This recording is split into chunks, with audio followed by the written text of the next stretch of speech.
context of white supremacy, justice, and Gus T. Renegade here to provide another program, hopefully sharing constructive information on the system of racism, what it is, how it works, and what we can do to replace racism with justice immediately.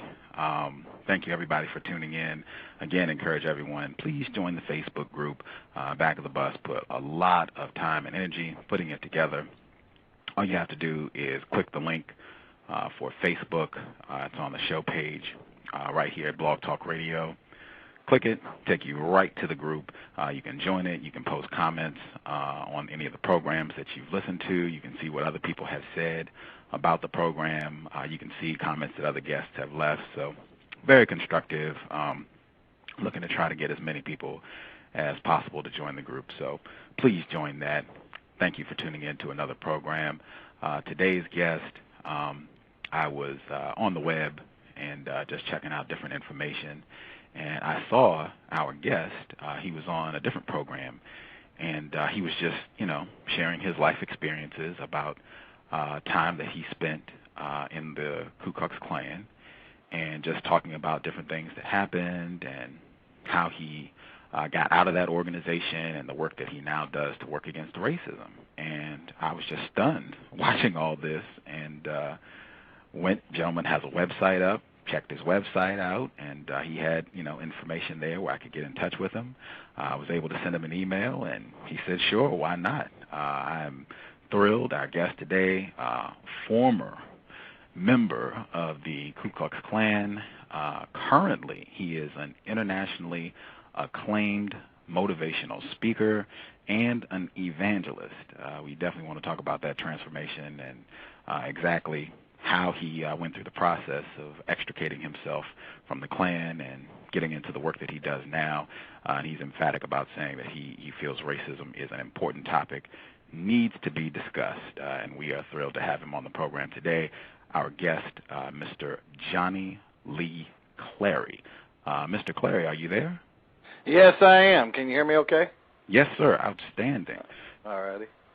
Thank you for taking time out of your schedule. I know you have lots of speaking engagements and things, and it's Sunday. Thank you so much for taking time out of your schedule to be with us today, Mr. Clary. Well, it's great to be here. Can I call you Gus?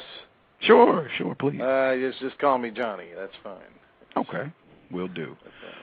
If you could, please, Johnny, if you could share whatever information you think would be helpful for our listeners who may not be familiar with you, may not have seen your information on the web and everything, to help them get a better feeling for who you are and why you do the work that you do. Well, I'm a former racist, as you were saying in the introduction. I was taught racism as a child growing up in Oklahoma. I grew up in a town called Del City, Oklahoma, a little suburb town of Oklahoma City. And I grew up in the early 1960s at a time that there was racial segregation, and it was the way of life. There was separate everything. The government said it was separate but equal, but there was a lie and a truth to it. The lie was that it was equal, but the truth was it was separate. And they had black neighborhoods and white neighborhoods. They had black schools and white schools. They had black churches and white churches. And, everybody was separated. And so I didn't even see a black person until I was 5 years old, and I was taught to hate. I believe that racism and hatred is a learned response.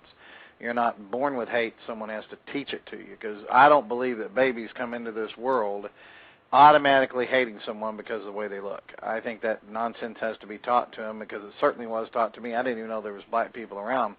And when I was 5 years old, I saw my first black man, and I said to my father, and my father was a racist, and I said to my father, I said, look, Daddy, there's a chocolate-covered man, because I was amazed. I didn't know that people had black skin. And when you grow up around nothing but white people, and you see nothing but whites, and the first time in your life you see a black person, you're going to be amazed. And nobody had told me that even black people existed. And so when I said that, my father, he should have said, no, son, that's just another man with a different colored skin. But my dad didn't say that. My dad taught me to say a racial slur. And so when he said that, then I thought of that word, which is a very ugly word, and I thought of it every time I saw a black person. Then it wasn't just my father, it was other members of my family. My whole family was racist and steeped in white supremacy, and they taught me that there was a difference between the races and that I should fear black people. And it wasn't just my family; it was kids in the neighborhood. Their parents taught them the same thing.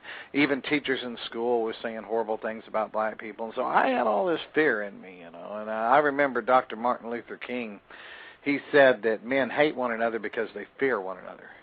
And they fear one another because they do not know one another, and they do not know one another because they're separated. So, you know, people fear what they don't know, and people hate what they fear. And so I had the racism in me.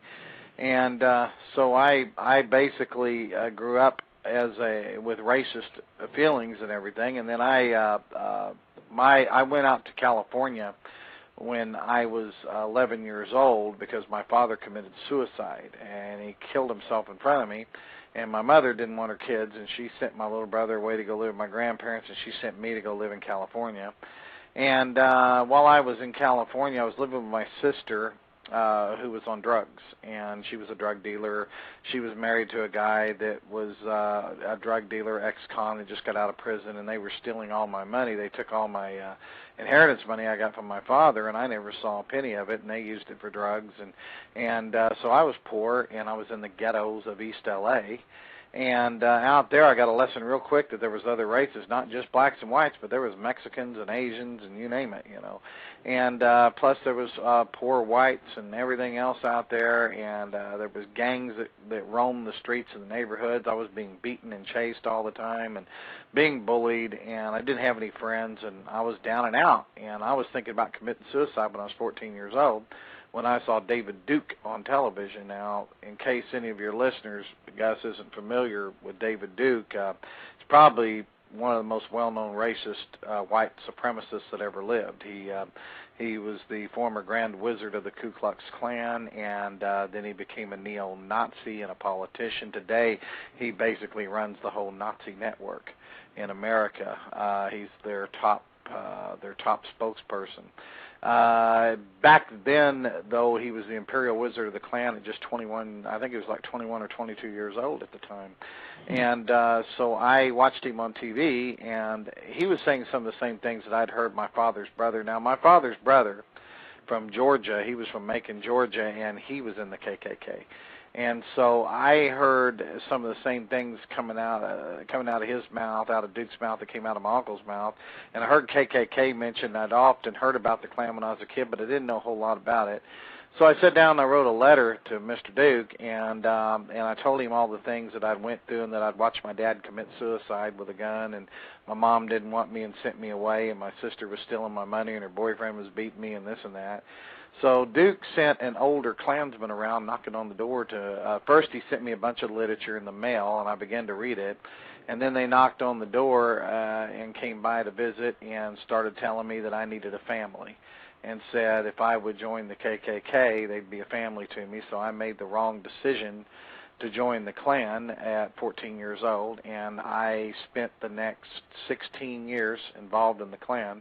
And I eventually took the same position that Duke once had. I rose all the way to the top and became the national spokesperson, but that was only for 6 months. And during that time, it wasn't a bed of roses. I really didn't like myself, didn't like others, and so I ended up, you know, I appeared on Oprah Winfrey and other talk shows and stuff, but it basically was, I had a lot of guilt, and there's a lot of things that happened which we could talk about in the show, but to be honest, I ended up reaching my rope's end. I resigned from being the leader of the Klan, and ended up on the verge of committing suicide myself one night. And I picked up the Bible and started reading the Bible, and then I got on my knees and I asked Jesus Christ into my life. And I began a new process. I started going to church, and I began the process of Romans 12:2, do not conform to the patterns of this world, but be transformed by the renewing of your mind. And so I began becoming a new creation by renewing my mind, and I quit reading all that old garbage that I'd studied all my life. started studying the Word of God, and that was when I was 30 years old. And today I'm 50 years old. I've been at this for 20 years now. I've been a new person, and I have been fighting racism. About a year after I gave my life to Jesus, I started watching, I was watching television. I saw some kids involved in hate groups on one of those talk shows, and I knew that I needed to go out and I needed to start helping those who had gone through the same stuff that I'd gone through. And that's what I do today. Wow. I don't know about the listeners, but I have just tons of questions just based on what I just heard. That is pretty fascinating. My co-host, she is a non-white female, and she is all of 10 years old, but she, too, wants to work to replace racism with justice immediately, as she says. She is here, and she also wants to ask questions to learn about racism. So I'm going to see what questions, Justice, if you're there, go right ahead if you have some questions for, I was going to say Mr. Clary, but he said Johnny, so if you have questions for Johnny. Yes, I'm here. Right on. Okay, before I go into the question, well, sorry about that. You're good. Before I go on with most of my questions, I have something to ask. Can everyone on the call try to speak at a vocabulary level I can understand? I'm 10 years old. Thank you. Will do. Okay. Okay. Okay. And I have a question for Johnny. How do you function around white people? How do I function around white people? Yes. I guess I function okay. I mean, I guess I function around whites and blacks and any other race about the same. I'm just me, you know. I guess that's what you. I guess I'm trying to understand what you mean there. I guess I'm just being myself. I just treat everybody the same.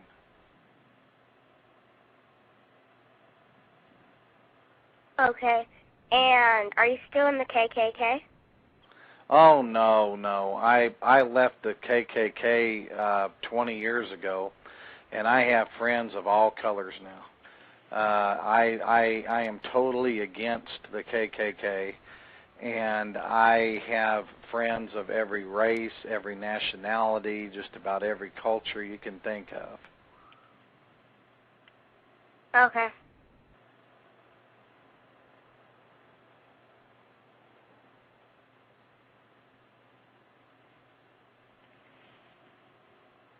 I'm done. Oh, okay. I'll ask a few, and I'll come back. She will think of some more questions. Johnny on the spot, Justice is. Okay. Excuse me. That's going to happen probably several times throughout the program. Just forgive me in advance. Oh, that's all right. Johnny, unfortunately, I have concluded that we are in a global system of racism, white supremacy, and the definition that I use for racism and white supremacy is a global system of people who classify themselves as white and are dedicated to abusing and or subjugating everyone in the known universe whom they classify as not white. Do you feel that such a system exists, and do you think that definition is accurate to describe that system? No, I think I'd have to disagree with you on that. I certainly do believe that there are definitely white supremacist areas, or there are areas of this world that is controlled by white supremacists. There's certainly areas of the government that's controlled by white supremacists, white elitist, the whole bit. You would be right on in what you just said in certain areas. But I also believe that there are also areas, it depends on how really you define white supremacy.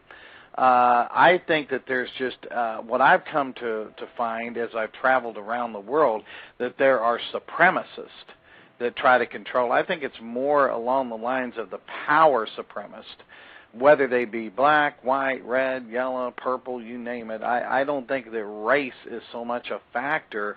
There may be a lot of white supremacists in different areas, but you see, that would have held true. I would have agreed with your statement 100% if we were in Mississippi 1964, okay?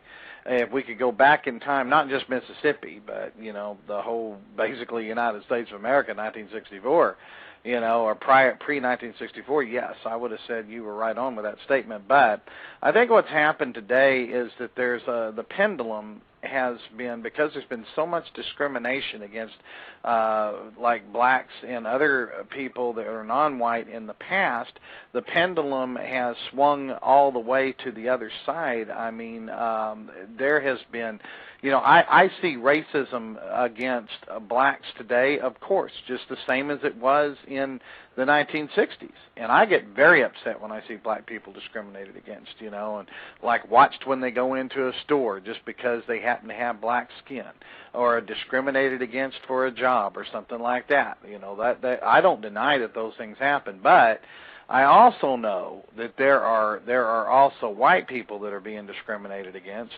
in many, many areas, and you can't, my belief is you can't take a pendulum, you can't swing it, you know, one way and say we're going to discriminate against the whites because the blacks were discriminated against before and things like that. I think what has to be done is that we have to have a balance, and we have to realize that discrimination is discrimination. And I think that as far as worldwide control is, I think if you want to look at a whole system as a whole, I think that there's a lot of people who are just absolutely power elitist, whether they be black, white, brown, whatever, and they just want to lord. Even, you know, even this holds true if you look at it, blacks discriminate against other blacks, and white people discriminate against other white people, you know, and stuff. You know, I mean, I can't count how many times I've had to counsel people where a young man might be interested in dating, a young white man might be interested in dating a white girl he met, and the parents say, oh, excuse me, he's from the wrong side of town. He was born on the wrong side of the tracks. He will not come around my daughter. He is forbidden, and all that kind of stuff, you know. That right there is that's prejudice, whether you call it racial prejudice, whether you call it just regular prejudice, whatever, you know. I think prejudice and hate and supremacy and superiority comes in all shapes, sizes, and colors, and this is what we all got to come together and work together to put a stop to. Okay. I do want to point out for our listeners, in case they have not tuned in to previous programs, I've had mostly white people on this program. I'd say at about a 2-to-1 rate, 2 white guests for every 1 non-white guest. Every white person that has been on this program, except for one other than yourself, has agreed that we are in a system of white supremacy, and that definition is accurate. Every white person except for one, and now you. I unfortunately feel that that's true, and if I had to boil that down to make it very simple, to make sure people understand what I mean, that white people at the end of the day dominate non-white people worldwide, that I feel that is true, and I feel the evidence is overwhelming in showing that that is the case. I agree with what you said about black people mistreating other so-called black people. White people do mistreat other white people. That is true, but I don't think that cancels out the fact that we are in a global system where the white people dominate the non-white people worldwide. But I want to get back to your personal experiences, because I think that is very interesting.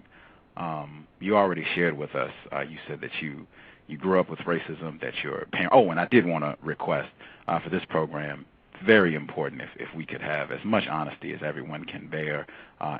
The word nigger does not offend me. I think it's important, people that are interested in doing the work to replace white supremacy with justice, just using the most accurate terms and speaking honestly. So don't feel squeamish about saying it here. I think it's important that, you know, people say How about this? If you want to say it, that's up to you, but I detest that word. I hate it, and it's not allowed in my home.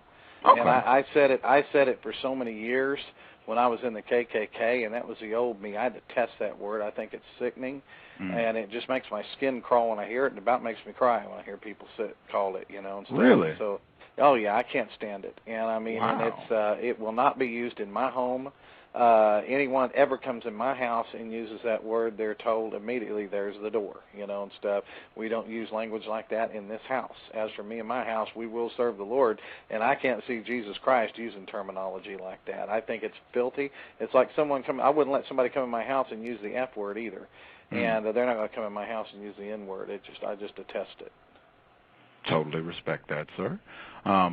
You said that you grew up with racism. You said your father was a racist, that they said, I assume they said that word in the house on a consistent basis.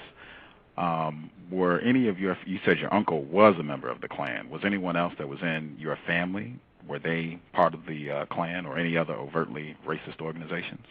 Not that I know of. I know my uncle, he was a member of the Ku Klux Klan in Macon, Georgia, and that was in the 60s now. He died many years ago, and of course I think Guidepost magazine, I gave an interview about it, and his kids called Guidepost, and they tried to, I was talking about some of the stories I heard my uncle tell, and they wrote me a really nasty letter. The Guidepost said, "Do you stand by what you said?" I said, "Absolutely." And then they wrote me a nasty letter and wanted an apology. And I said, "You know what?" I said, can you deny that your father was a member of the Ku Klux Klan? And I even named the Claver number, and they wouldn't deny it, and stuff. And I said, well, the mere fact that someone even belonged to the Klan. See, because I believe that that's what got my interest up in the first place, because I never heard, that's the first time I heard the word Ku Klux Klan and I never heard anybody else say anything about the Klan until my uncle came to visit my father, and then I heard that word, and then I started asking, what is a Ku Klux Klan? And and in the Deep South, back in them days, kids were taught to look up to white kids were taught to look at the Klan like, say, an Italian kid would be taught to look at the mafia up in New York City and stuff. If you got in trouble, you called the Klan, and here they come, and stuff. So that's the kind of stuff that I would hear as a kid. So, but here's a good point to make. No one in my family, other than my uncle and myself, that I know of were ever members of the KKK. However, you don't have to be a card-carrying member of the Ku Klux Klan to be one at heart. If you have those same beliefs, then you might as well put on the white sheet, okay? My grandfather, he was my step-grandfather on my mother's side, not my father's side, but my mother's side of the family. He hated black people with a passion. And he used to say, you might have to work with them, but when that 5 o'clock whistle blows, that's it. You have nothing else to do with them, and stuff. And he wanted nothing to do with black people. And he had hatred in his heart for blacks, but yet he hated the Ku Klux Klan too. And I don't understand that one at all, because I felt like so many times saying, well, you're just like the Klan, though. Your same beliefs are that of the Klan. But, he hated the Klan too, so I never quite figured it out. Were there, when you were growing up, were there a lot of white people that you felt had the same values as the Klan, despised black people that you would say were racist, white supremacists, even though they were not members of the Klan or other types of organizations like that? Absolutely, and my step-grandfather was one of them. There was also teachers in school.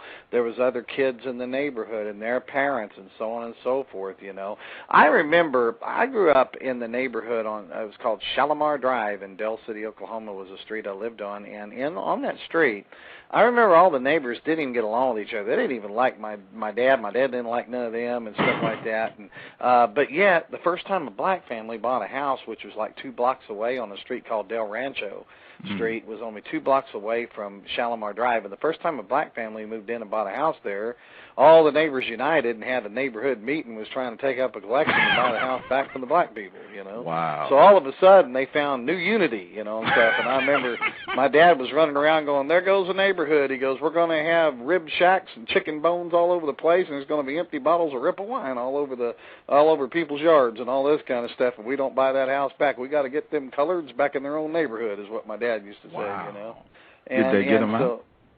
No, the black people said, we're not going anywhere. They said, we bought this house, and we're your neighbor, and deal with it, you know, and stuff. So the black people, and then the next thing you know, they other black people started coming in. And you know what's funny about it is I went back, I guess this was like back in the early 90s, but I didn't have anything to do one day, and me and a friend from Tulsa drove down to Oklahoma City, and I said, hey, I want to go, let's go by my old neighborhood, you know. So I took her with me. And we drove down through my old neighborhood, and she goes, Johnny, I see nothing but black people here. I said, isn't that funny? Because I'd already told her the story, you know, and she goes, isn't that weird? And I said, yeah. I said, nothing but black people live in this neighborhood. I said, but my dad did say, there goes the neighborhood. he said they're all going to own this place one of these days. And sure enough, the blacks took it over. And I don't know where the whites went to, but I guess they packed up and moved out, you know. But I mean, the neighborhood still looked beautiful, still looked nice. It wasn't run down or nothing, you know, and stuff. And so I mean, I still wouldn't mind living there today, you know. I mean, but yeah, I mean, it was really weird how people's hatred bottomed together, which, you know, today.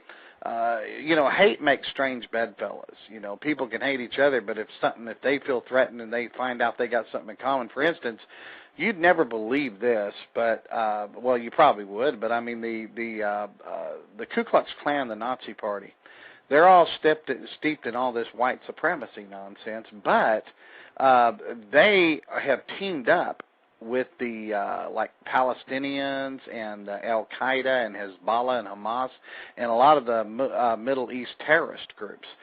They have teamed up with those groups because they have a common enemy, and what they call the Jews in Israel. And so they say the enemy of my enemy is my friend, and so they work together in common bonds to try to get rid of the Jews. And matter of fact, David Duke was the guest speaker for Mahmoud Ahmadinejad in Tehran, Iran, in 2006. I gave a press conference, press release, and I was in all the newspapers here in America, and talking about this situation. And they brought David Duke over there to Tehran, and he was the guest of honor and the speaker to say that the Holocaust never happened. And together they shook hands and said, we will work together to wipe Israel off the map. And that? So this is strange bedfellows, because I mean, you look at people from the Middle East, the Arabs and stuff. They're not of the Aryan blood or the Aryan race, so the Klan, as the Klan or the Nazis put it, and the Klan and the Nazis certainly aren't of Arabic descent, but yet they're coming together and working together because they both hate the Jews so much. They go, we'll iron out our differences later, you know. But they said right now we need to work together to get rid of the Jews. I have seen that sort of thing happen a lot. Even the story that you shared with us about the way that the people in your neighborhood responded to a black person moving in, where white people that don't even seem to like each other will form together and unify around their dislike of other non-white people. I have seen that happen a lot. I was curious if you could share with our listeners, at the time that you joined, you said you were 14. At that time, what exactly, to the best of your knowledge, what exactly was the purpose of the KKK? Well, the purpose of the Klan, the Klan did a huge change. Back when I joined, it was focused on segregation. They believed in segregation of the races. Now here, this is where it gets a little complicated, okay? You just have to follow me on this, okay? When I joined, it was in fear of black people, okay? And, you know, the Klan would come to town and say, we came here to put the Negroes in their place. Okay, you know, and so it was all part of, okay, the Ku Klux Klan and the Nazis were two different people, okay. The Klan believed in, okay, what they call white supremacy, to whereas they didn't want to kill all the black people. They wanted black people around as long as they, quote, unquote, knew their place, so to speak, and realized that they were, as far as the Klan was concerned, second-class citizens. They wanted Uncle Toms, okay, is what they were looking for. Uncle Remus's and what would you say, Aunt Mammies or whatever you would call them. They Justice wanted is a little young. I'm sorry for interrupting. Justice is a little young. I know who those people are. She might not know who those people are. If you could help explain how a black person or a non-white person would function like an Uncle Remus or an Uncle Tom or a mammy figure, that would be real helpful, because I don't think she knows who those people are. Okay, that was long before Justice's time. Okay, it would be Justice. It would be black people who said yes sir and no sir to white people, and did whatever white people told them to do, and worked for white people, and white people acting like they were better than the black people, and so the black people working for the whites and doing whatever the whites told them to do. Okay, that's the best way I could, I don't know if I'm explaining that right, Gus, but I mean I'm doing the best I can. I think that works. Or she can speak up if she doesn't understand, but I think that helps. Does that make it clear for you, Justice? Yes. Okay, right on. Excellent job, sir. Okay, so that's what they were. That's what the Klan was all about. They wanted black people to stay here, but they wanted black people to say yes, sir, boss, and no, sir, boss. Okay, and so the Klan had a saying: black is beautiful, tan is grand, but white's still the color of the big boss man. Okay. Wow. And so, yeah, and that's the way that they thought. Okay, but then when the 1980s came along, the Nazis and the skinheads moved in. Okay. And the Aryan nations. Okay, and their philosophy was different. They're what they call white separatists. They believed in total separation of the races and total annihilation of all other races. They believed that the only way that the white race would survive on this planet is to kill all non-white people, and to get rid of blacks, to get rid of Jews, to get rid of Mexicans, to get rid of Orientals, and get rid of white people who mix with other races, and to get rid of white people who even disagree and won't change their minds about white superiority. Okay, and so they began to influence the Klan, and the Klan began to change. And so the Ku Klux Klan ended up, people either left the Ku Klux Klan, or those who stayed ended up adopting this Nazi-type philosophy.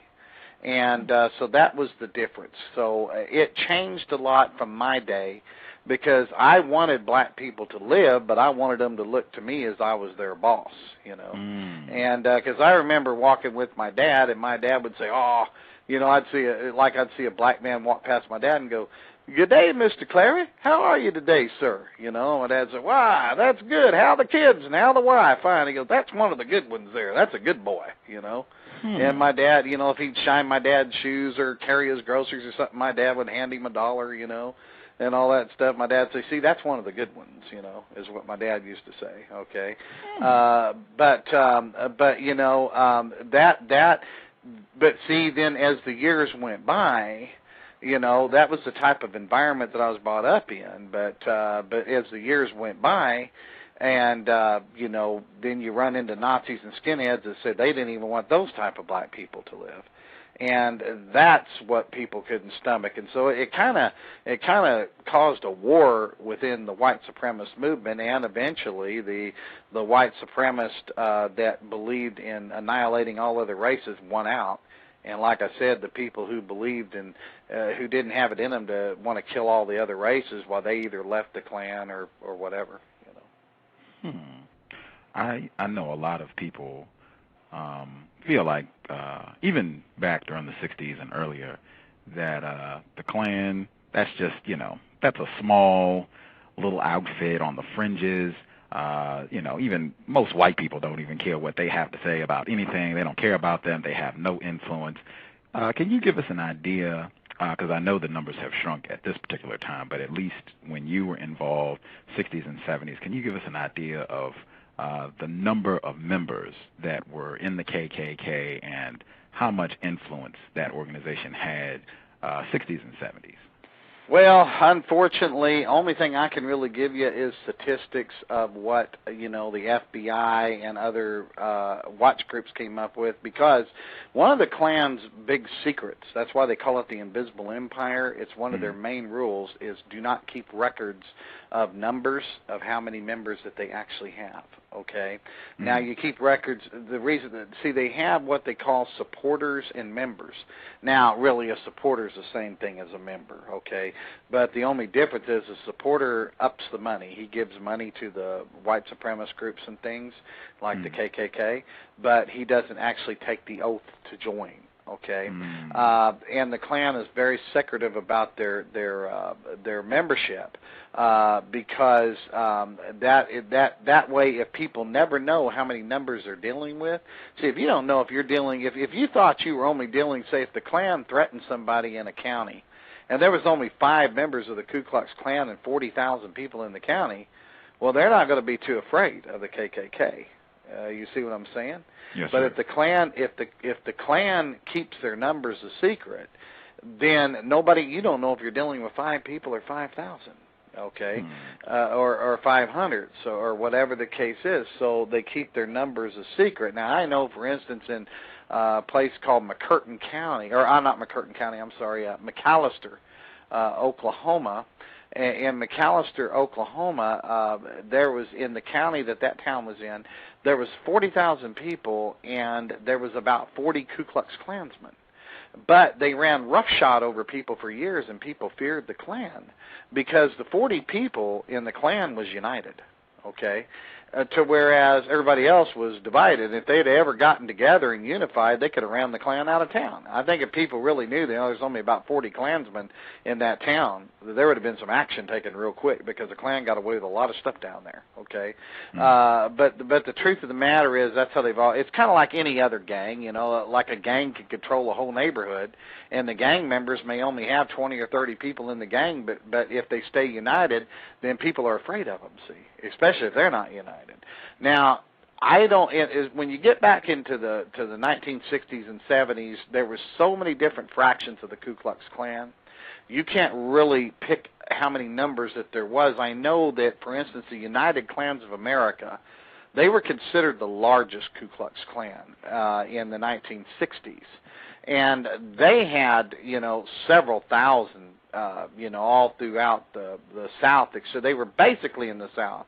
But, I mean, I guarantee you, you was probably looking at Klan membership of over, 200,000 or 300,000, probably, I mean, there was a lot of KKK members back in them days, okay? But as the bombings, when things happened like the Birmingham bombings when the little girls got killed in the church, when the murders in Mississippi happened with Schwerner, Goodman, and Cheney, when the Viola Luzio murder happened down in Alabama, and you had President Lyndon Baines Johnson coming on television saying, I have instructed the FBI to arrest all Ku Klux Klan members. I'm appealing to you Klan members, get out of the Klan now or face the consequences.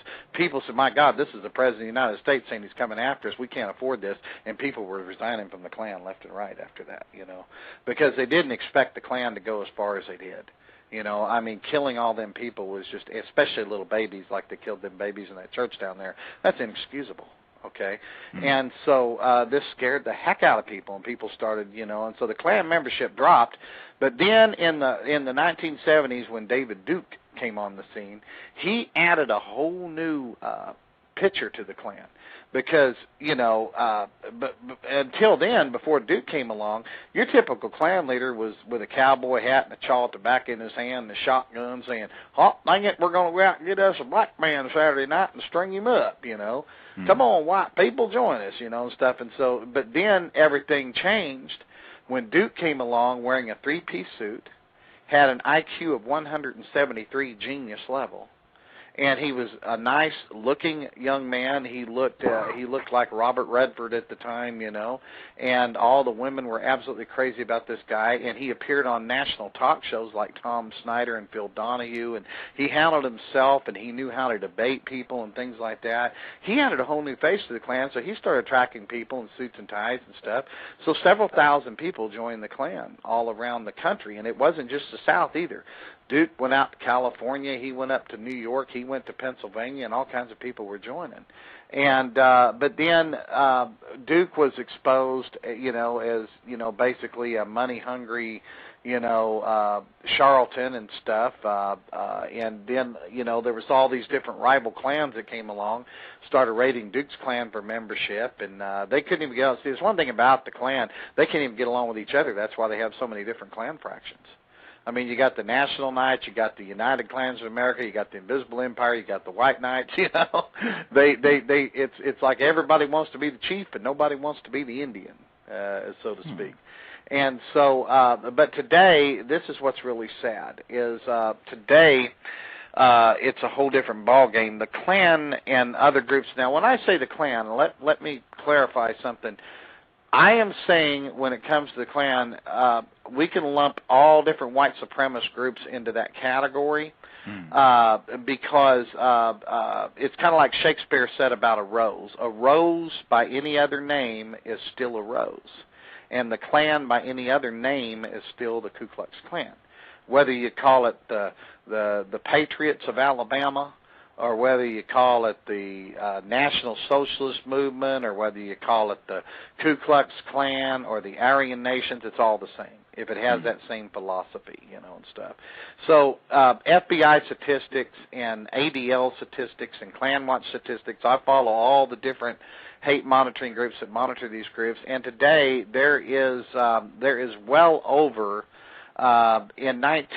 this was like 2 years ago, there was well over 1 million supporters and members of these organizations. And today, I fear that those numbers have gone a lot higher since the election of Barack Obama.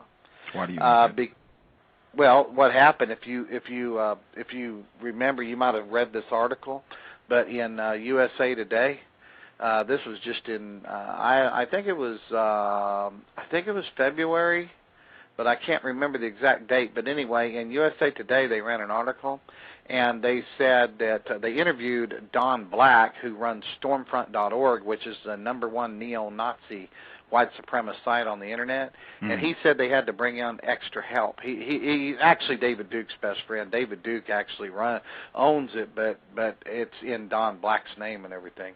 But anyway, they said on there that they had to bring in extra help because after Obama was elected, they said their website actually shut down from being overloaded with people hitting it and downloading, so many people trying to download applications to join. Wow. And they said their membership has quadrupled since the election of Obama because it's the fear factor, okay? A man who's part black is elected as president, and now all of a sudden, you know, now they're saying, oh my gosh, you better come join the Klan. We'll protect you. We'll take care of you. And so this is what this has helped their organization to grow, and it's gotten worldwide due to the internet. It's not just America, but they are located in New Zealand. They're located in Australia. They are in England, Wales, Scotland, Ireland. You know, the Klan, Germany. The Klan is all over. And it's gone worldwide, and that's a pretty sad situation. So, yes, I don't think we will ever know how many people that we're really dealing with. Wow. Justice, have you thought of some questions that you would like to ask Mr. Johnny Lee Clary? Yes. Go right ahead. Okay. When did they start the KKK? Well, Justice, the Ku Klux Klan, there was actually three different Ku Klux Klans. The first one was started after the Civil War ended in 1865, and it was started because a lot of the black people who had been held in slavery, they were angry, and rightfully so. They had every right in the world to be angry being held in slavery. So they wanted revenge, and a lot of them. Now, not all the free slaves wanted revenge. Okay, that's not what I'm trying to say, but there were some freed slaves that did want revenge, and they began to kill white people that had held them in slavery or who had been known to own slaves, and so on and so forth. And at the time, there was martial law throughout the South. After Abraham Lincoln was assassinated, the Congress of the United States put forth martial law, and justice. What that means is that they put the military in charge of the South and took away any white person's rights. Any white person who fought for the South took away their rights. And so there was a lot of black people who took advantage of that, and they wanted to get revenge for being held in slavery. So they was using violence and things. So the Ku Klux Klan was formed by some ex-Confederate officers, and they would ride by night, and they would go after the black people who were known, black soldiers and things, who were known to have been hurting white people. And they started hurting them back and killing them, lynchings and things like that. And the Klan began to spread throughout the South. But then once the Klan felt like they had restored order throughout the South and returned it to white control, then the Imperial Wizard at the time, he burned his Klan robe. And he disbanded the Klan officially and said, we no longer have a need for the Ku Klux Klan, and it ended. So the Klan the Klan was absolutely gone until 1915, when a group called the Freemasons formed the Ku Klux Klan in Stone Mountain, Georgia, by lighting up a cross, and it was done by a man named Colonel William J. Simmons and then a man by the name of Hiram Evans. And they were both 32nd degree Masons. And the Masons is a secret society, Justin, that people join. It's kind of like a secret club. And so they formed the Ku Klux Klan so that they could do things without putting it under the name of the Masonic Lodge. And so the Klan rose to prominence, and this time it wasn't just black people that they hated. They hated Jews, they hated Catholics, they hated white people who disagreed with them. They hated all immigrants that came to America. And they grew into several million, and there was 3 United States presidents who belonged to the KKK. And so they had grown to several million, but then when Hitler came along and Nazi Germany began to happen, then people started leaving the Ku Klux Klan because they didn't like Hitler and Hitler didn't like America. And so the Klan fell into extinction just about until the late 1950s. The Klan started growing again when Dr. Martin Luther King came along and wanted rights for all people. And so the Klan rose again, and that Klan has been around off and on since the late 1950s. Okay. And when they asked you to be in the KKK, why did you want to be in the KKK? Well, because I had gone through a lot. My father had committed suicide. He had killed himself in front of me, and I didn't have any family. I was sent out to California to go live with my sister, and my sister was living with a drug dealer, and my sister and her boyfriend were on drugs, and they took all of my money that I got from my father dying, and they used it for drugs. And I was living in the poor ghettos of East L.A., and I was being beaten up and chased by gangs of Mexicans all the time, and some, other gangs and things like that. But I was alone, and I was just looking for somebody to be my friend. And I didn't have any friends. I was being bullied in school. The kids would pick on me. They'd spit on me and call me names and things like that, and I was thinking about committing suicide because I didn't have any friends at all. And then I met a man from the Ku Klux Klan who told me that I needed a family, and they said that if I would come join the Klan, they would protect me and they would be my family. And so that's why I joined the Klan when I was just 14 years old. Okay. All righty. And then, when you were talking about white superiority, what do you mean by that?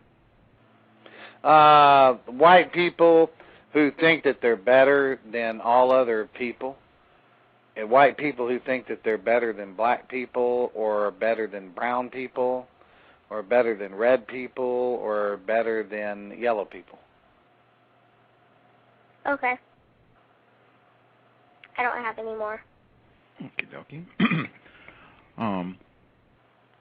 You, as a member of the Klan, do you think you could share with some of our listeners some of the rules that you have to abide by as a Klan member, at least while you participated, particularly rules that govern how you're supposed to have contact or not have contact with non-white people? Sure. One of the rules of the Ku Klux Klan is that you have to associate with the white race, and you're not supposed to associate with any other races of people.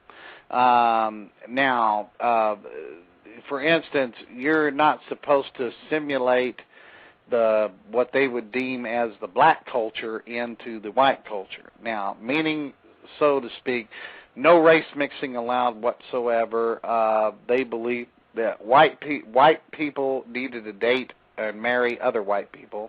Mm-hmm. Blacks needed to date and marry other black people, and so there was definitely no interracial dating allowed whatsoever. As far as going to functions and things like that, you wasn't allowed to fraternize and socialize. You was not allowed, you could go, like if you went out to eat, you could give your business to a restaurant where black people worked, but not where black people owned it, because that would be seen as giving your business to non-white people. So if you went to Denny's and there was black waitresses and black cooks, well, that was okay as far as they were concerned. But if you went to, say, Leroy's Barbecue or something like that, and there was a black man that owned it, and he was trying to make a living for his family, but it was a black-owned establishment, you wasn't allowed to purchase any barbecue from him. You wasn't allowed to go in there and do that because you would be seen. And it was the same token. It wasn't just black people. You couldn't go to a Chinese restaurant. You know, you wasn't allowed to go eat Chinese if the Chinese people owned it. If a white person owned it, well, then that's fine. But if a white person owned a Chinese, if a Chinese person owned it, you couldn't give your business there either. Same with you couldn't go to a Mexican restaurant if it was owned by Mexicans. Okay, because again, you'd be seen as giving your business to non-whites. You couldn't. You wasn't supposed to watch black television shows. They wasn't allowed. I was a closet Sanford and Son watcher. I used to watch Sanford and Son when I was I loved Red Fox and stuff, even when I was in the Klan. But I didn't let the Klan know that I watched it. Okay, I used to watch Sherman Hemsley of the Jeffersons. I used to watch the Jeffersons, and as a matter of fact, Sherman Hemsley and I met. We became we shared the same dressing room out in California for a TV show we did many years ago after I got out of the Klan. And I was telling him about that, and he was cracking up laughing about it, you know. But you know, I watched all those shows in private, okay, but I didn't let the Klan know. You wasn't allowed to purchase black music. You know, I had a Diana Ross and the Supremes tape, but I didn't tell the Klan that I had it, you know, and stuff. If I'd have been caught with that tape, that would have been seen as giving white money to help make a black artist rich, you know, or so on and so forth. So it was a very very segregated type society. They just wanted they had a you know, they wanted you to do business with other white businesses, but yet Klansmen hired black people to work for them, you know, and stuff like that, and that was fine as long that was part of what they considered black people knowing their quote unquote place. Did your family, friends, co-workers, did they know that you were a member of the KKK, and if they did, how did they feel about that? Well, yeah, I was very open about it. You have two different types of members of the KKK. Now, they have secret members and they have open members. A secret member doesn't tell people he's in the Klan. He wears the hood over his face when he comes to a Klan rally. He works behind the scenes. He's only known to basically the leadership or other Klansmen in a small clavern or something like that, but he keeps his membership to himself, okay? Mm-hmm. An open member is very outspoken, and they're the ones that, like myself and David Duke and things like that, I was used as a spokesperson and an organizer. And you've got to be an open member to be a spokesperson or an organizer because, that people need to have somebody that they can contact and talk to about joining the Ku Klux Klan, okay? So I was a very open member, so everybody knew. I was very vocal about it. Everybody knew in school. When I went to school, I told everybody I was a member of the KKK. When I went to college for a year, and I was in college for a year, and I stood up and called my professors a bunch of communists and told them I was a member of the Ku Klux Klan. Of course, they knew it because they saw me on television. I did TV interviews. I was on the front pages of the newspapers and things like that, but of course, I only lasted in college for 1 year because it's not very smart to call your professor a communist, everything, because they'll have the last laugh when they give you your grades, things like that. But of course, I was a little bit stupid back then, so I didn't realize what was going to happen had I done that. So anyway, and so I did all those type of things, And so, but I was very open about it, and my family, everybody knew I was in the Klan, neighbors, things like that. People that I worked with on the job, I lost a lot of jobs because of my involvement in the Klan. I mean, people would see me on TV, I'd come in, the boss would say, "Here's your paycheck, goodbye," and stuff like that. So, and so I'd be out looking for another job all the time. And stuff. Occasionally I would have the employer that says, as long as you do your job, I don't care what you're a member of, But then when they saw me like on the front pages of the newspaper and on TV a lot and stuff like that, then they all of a sudden changed their minds and I was fired, So. Very interesting. I might add too. I might add real quick too is one thing that's very effective in getting people to leave the Klan. And I tell people this all the time, is the economic boycotts, because especially at this day and age, people need a job, okay? We've got we've got on record 9.7% of this country out of work, but that's only on record. I suspect it's a lot higher than that. I suspect it's probably about 15 to 18% of America is unemployed right now, it's just people that's not being reported as such. But the point that I'm trying to make is that people need to make a living, and it's important that they pay their bills. And if they get fired off of their job because of their involvement in the Ku Klux Klan, that might get them to stop thinking, man, am I doing the right thing by being involved in the Klan, I mean, it's cool. They may think, oh, wow, it's cool to be a member of the Klan, but is it really worth it if I'm going to lose my job, if I can't pay my bills and I'm going to be homeless, and stuff? And so one thing that was very, very effective is when you start if you start like an economic boycott, you find out who a member of the Klan is, and say you find out where he works.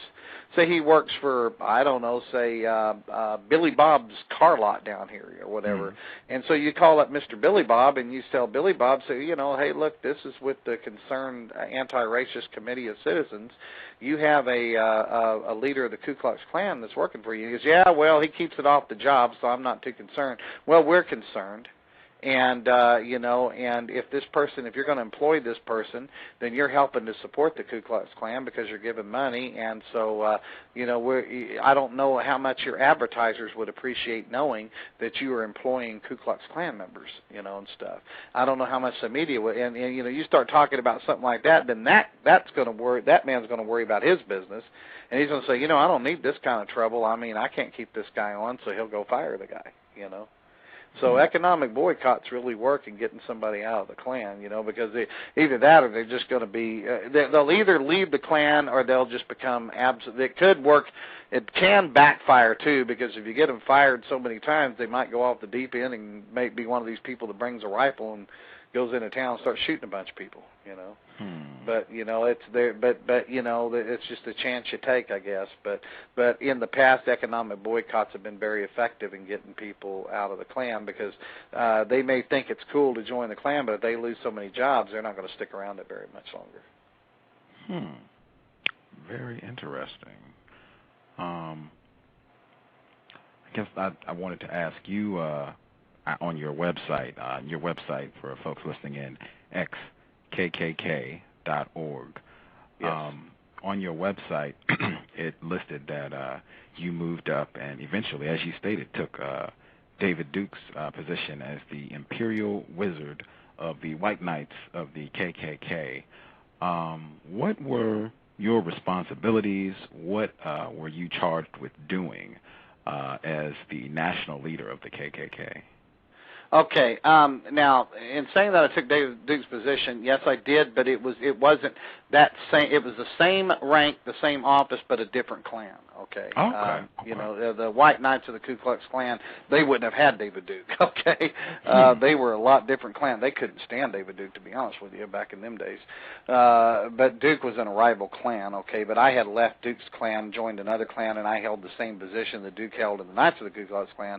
I held in the White Knights of the Ku Klux Klan. So I just wanted to clarify that. So that way Duke doesn't come back and say, well, Johnny never took my position and my, you know, stuff like that. So, you know, it's kind of ironic too. David Duke sent me an email last year and told me I should thank him for being where I'm at today. He goes, you came to me for help when you was a kid, and if I hadn't let you join the Klan, you wouldn't have went through what you did, and you wouldn't be in the position you are today. So in an ironic way, you need to thank me, you know. And that'll be the day when I ever thank him for anything. Because an egotistical idiot wants to try to, you know, take credit for me doing what I'm doing for civil rights today. It's crazy, you know. But anyway, I got off track. That didn't answer your question, you know, what your original question was. And so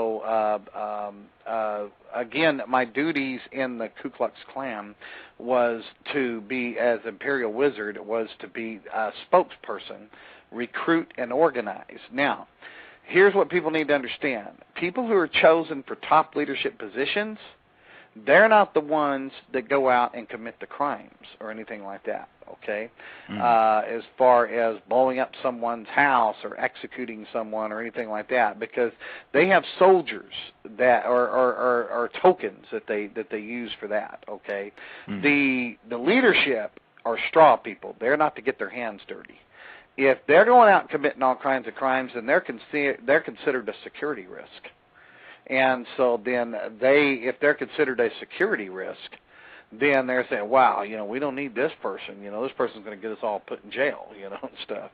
So you have to keep your nose clean, so to speak. So my job was to do TV interviews, to do radio shows, to travel and speak at rallies, to give speeches, to organize different chapters, to set up different claverins, and go around the country swearing in new members. Okay, and so that was my job. That's what they expected me to do, and that's what my duties was as the leader of the Ku Klux Klan. Okay. You said, and I thought that was interesting. You said that the people who are out in the limelight, so to speak, doing the speeches and giving the interviews, they gotta be well behaved. They can't be going around participating in any unlawful acts. Did you, as a member of the KKK, did you ever participate in harming any non-white people? Well, when I was coming, of course I did when I was coming up the ranks, but let me say this: I never took anyone's life, and I never caused serious injury on anybody. Never did anything like that. I did basically hooligan stuff. I burned the crosses on people's lawns. I was involved in threatening and intimidating people, harassing them, and certainly getting in fights with them and beating up a few people here and there and all that kind of stuff. But as far as ordering anybody killed, or killing anybody or anything along those lines, bank robbery or committing any type of illegal crime like that. No, sir. I wasn't involved in things like that, of that nature. But I did do the hooligan stuff, which I always have to carry with me, and stuff. And I think, oh, man, I should, because I do feel guilty about burning crosses on someone's lawn today. I feel sorry for calling them up on the phone and calling them the N-word, I feel bad about, threatening people. I feel bad about getting in fights with people and punching people out and things like that,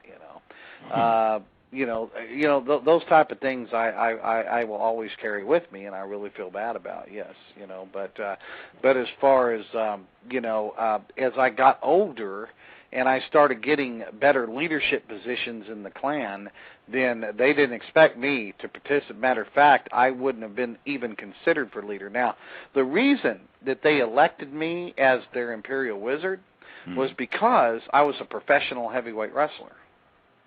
And it was two reasons. I worked harder than almost anybody. I was constantly bringing in new members and giving good speeches and recruiting and organizing.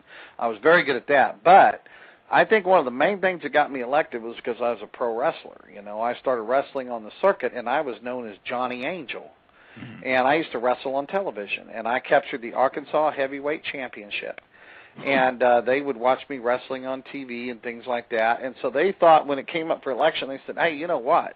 They said, let's run. We've never had a pro wrestler. Johnny is a celebrity, and stuff already. And they said, if we run Johnny for Imperial Wizard, he's going to bring in a lot of members, and people that follow him on wrestling will come join the Ku Klux Klan because the people follow wrestlers blindly, and so that's their reasoning for. I think that was one of the main reasons that I won the election and I became the Imperial Wizard. Was the fact that I was a pro wrestler. How about that? Wow. Yeah. But again, today they say I was probably their biggest failure because see they had a lot of expectations in me. Okay, when they elected me, and 6 months later I was done. I mean I quit 6 months later, and I think one of their biggest things was they expected me to come in and work magic, but all kinds of stuff happened and came down on me when I became the Imperial Wizard. See, they make it sound like all glitz and glamour, but when you take a position like their national spokesperson or their national leader, then you are held responsible for anything that the rest of them do. And so the next thing, when I took that position, it was no time at all, I got the FBI leaning on my doorbell and asking me questions about, do you know what happened down in Coleman, Alabama, last Friday night? Do you have any knowledge of where 2 black people were beaten or whatever? I don't even know what you're talking about, which I didn't, and stuff. Or can you tell us about somebody getting their house burned down up in Casper, Wyoming? No, sir, I have no idea what you're talking about. I didn't know anybody in Casper, Wyoming, because I hadn't gone around to meet all the different people in the KKK and stuff like that. The Board of Grand Dragons, they elect their leaders, okay? So it's not like I had met all the members in the KKK, and so whenever anything happened, the FBI was leaning on my doorbell, or the police were coming by, or the United States Secret Service, or the United States Justice Department, And that's not any fun, especially when you can't even walk out your front door and there's 2 feds sitting across the street, flat top haircut, suit and tie, chewing gum, looking at you through a pair of binoculars, and stuff. And so then good and well, and your phone's tapped, and they're following you everywhere, and people that you're associating with are being questioned. The FBI showing up on their job saying, how do you know Johnny Clary, and all this kind of stuff, and blah, blah, blah, So, I mean, and then my girlfriend turned out to be an FBI informant. And I had fell totally in love with her, and, I thought she was just everything I'd been looking for. And come to find out, she was an FBI plant. She was an informant that was sent in to pretend to be my girlfriend and get close to me and get all the information she could, find out who my backers were, who were the ones giving money to the Klan, where was the Klan having their meetings, where, blah, blah, blah, and get all that information and turn it over to the FBI. And so I felt like when I found out she was an FBI informant, she fled into the Federal Witness Protection Program. And I felt like somebody had just stabbed me right in the back, because I was in love with this girl. I mean, and to think that she had, turned on me like that and betrayed me, I just like, oh my gosh, and come to find out, I mean, she was just an absolute plan all along, and stuff. And so it's like, so I mean, to have someone sleeping with you and telling you how much they love you and all this kind of stuff, and how they want to spend the rest of their life with you, and how they're your girlfriend and all this kind of stuff, and then you wake up the next day and find out it's all a lie, and that she didn't mean any of that. She told me, I was just doing my job, and stuff. So, I said, well, you sure did it well. I said, there's a name for people like you, and stuff. And so anyway, and so that, I mean, and then people doing stupid things and getting thrown into the slammer. I mean, I didn't need some of the stuff that I was getting blamed for stuff I didn't even know nothing about. I remember I came home one day and the Secret Service was waiting for me. And they wanted to know, that they were all upset because some Klansmen that were in my Klan, they wanted to know if they had threatened the president, because they had said that they went on Air Force One to do some work because they worked for American Airlines. Mm-hmm. And they claimed they went on Air Force One and they peed all over the president's plane, and all this kind of stuff, and did things like that. And I think they were just making up the whole story, but the Secret Service was around to check it out. And I certainly had better things to do at my time than have the Secret Service leaning on my doorbell, over something like that. And then there were just all kinds of stuff, And so eventually, I tried to unify all these groups. Remember, I said when you have people around, they end up hating one another, especially if you have something that's formed in hatred. Well, I tried my legacy in the Klan. I was trying to be like Lucky Luciano. The guy that Charlie Lucky Luciano was the mafia don or mafia godfather. He was head of the mafia, and he unified all the different mafia families by forming a commission and saying you could still run your own family, but we're all going to work together on a commission, and you get a seat on the commission, and we vote, and the majority rules. And so I decided to do the same thing with all the white supremacist groups when I was Imperial Wizard. So I called for leaders of white supremacist groups to come to Pulaski, Tennessee. And when they all got there, they started fighting with each other and chasing each other around the table and threatening to kill you. You stole my members. You stole my mailing list. I'll kill you. And I had to get between two Klansmen. One Klansman was chasing another Klan leader around the table, threatening to shoot him, saying, you slept with my wife. You stole my members. I'll kill you, and all that stuff. And I had to get between them and threaten to beat both of them, And so, that kind of stuff was going on. And I'm sitting there going, this isn't a bed of roses. And I was really to my ropes in when this policeman that was a friend of mine, he came to see me, and he was a member of the Klan. And he told me, he said, I've got some inside information you're not going to like. And he said the FBI has been approaching some cops and some bad cops and talking to them about planting drugs on you. And said they'll just pull you over for a routine traffic stop and search your car and go, uh-oh, look what we found, and mysteriously pull out a bag of drugs, and you're gone. And that's how they're going to get rid of you. And they're going to do this because you're the leader. And I started thinking, you know what? I lost my career in pro wrestling because of my involvement with the Klan. My own girlfriend betrayed me and never was really my girlfriend at all, because she had been playing that game.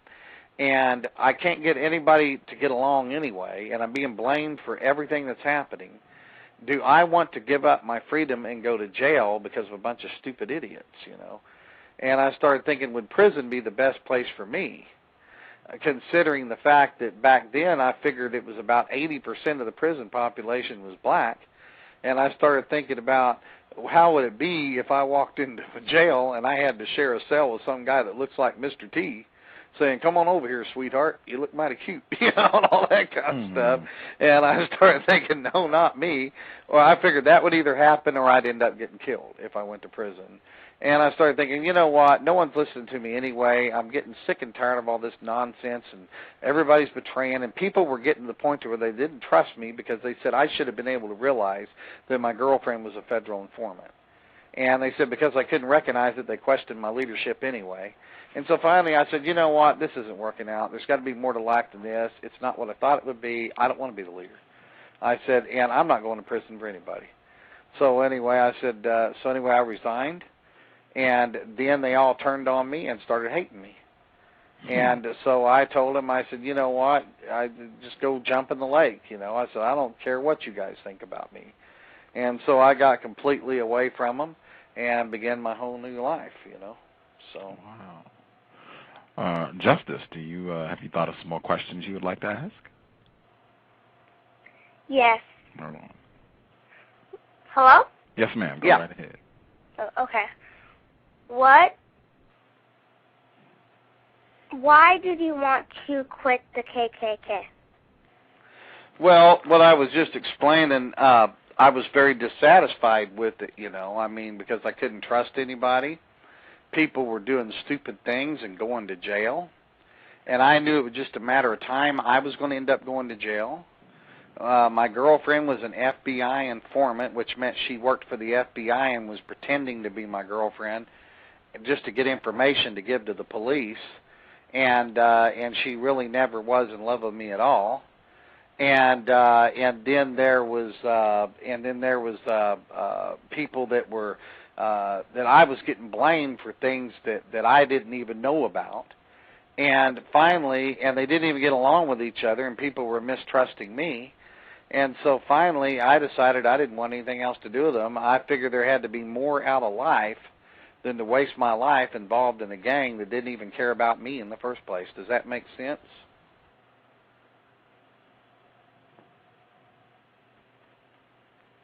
Yes. Okay. And then, how do you practice white supremacy every day? I don't. I'm not a white supremacist anymore. I've been away from white supremacy for 20 years. I have friends of all races. I practice Jesus supremacy. See, What's I believe that? What that is, I believe that Jesus died for all colors of people on the cross, and that he rose again so that we all can go to heaven. That's red, yellow, black, white, and brown people. And I believe that we're all the same, we just look different. It's kind of like a rose garden.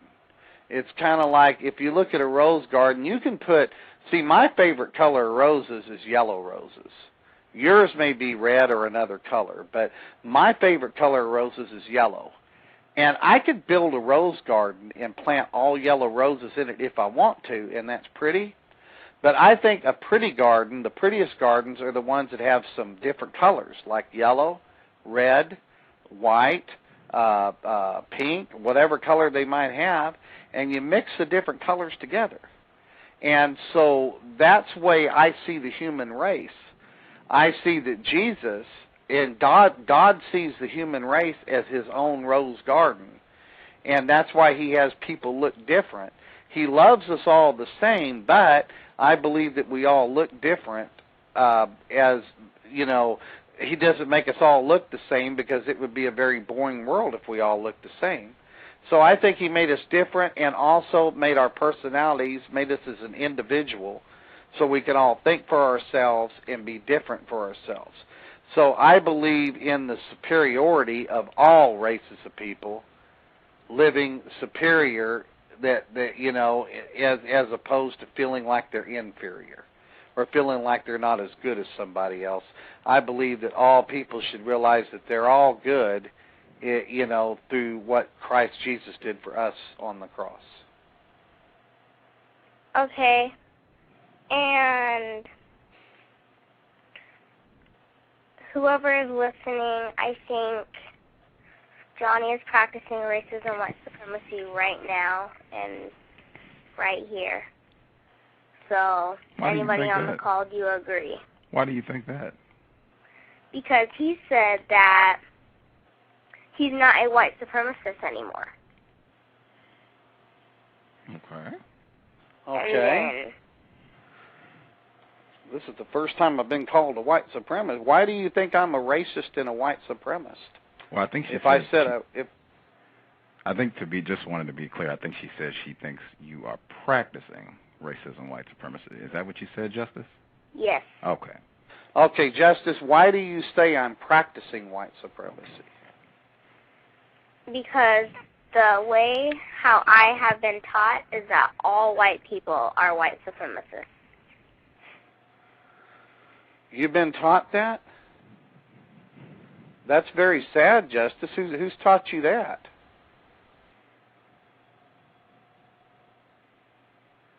Why do you think all white people are all practicing white supremacists? How, you know, like, see, I have friends of different races, and I go to church with them. They come to my house. We hang out together. We watch the ball game together. We have barbecues together. We take trips. We go fishing together. So I need to know, how is that acting like a white supremacist or practicing white supremacy? That doesn't have to be practicing white supremacy. Okay. Well, you said you think I'm practicing white supremacy. I didn't say what you were talking about like the barbecue and stuff. I wasn't talking about that. I was saying what you said, that I'm not a white supremacist anymore. Well, I'm not. Why? So why are you not a white supremacist anymore? Because, how are you not a white supremacist anymore? Because I have friends of all races, and I don't think that I'm better than any other race, and I believe that we're all God's children, because God made us all from, it says in Acts 17:26 in the Bible, that God made all races of people from one blood. And that Jesus, it says in John 3:16, for God so loved the world, that means red, yellow, black, white, and brown, that he gave his only begotten Son, that whosoever, red, yellow, black, white, and brown, believeth in him, should not perish, but have everlasting life.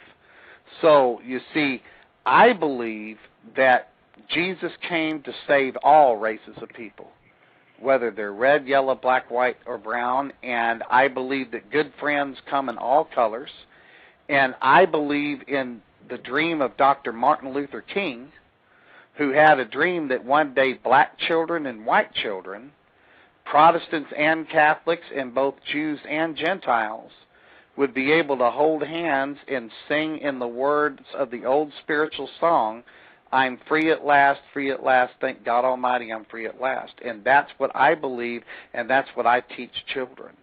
So that doesn't make me a white supremacist, Justin. That makes me an enemy of white supremacist, because white supremacist and white supremacy, that teaches the opposite of what I teach, so I am not a white supremacist.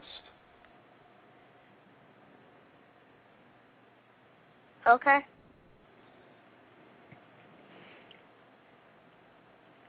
Do you have some more questions for Mr. Johnny Lee Clary, Justice? Not right now. Okay. Johnny, I think yes. Myself and Justice, I think the difference would go back to when I asked you global system of white supremacy.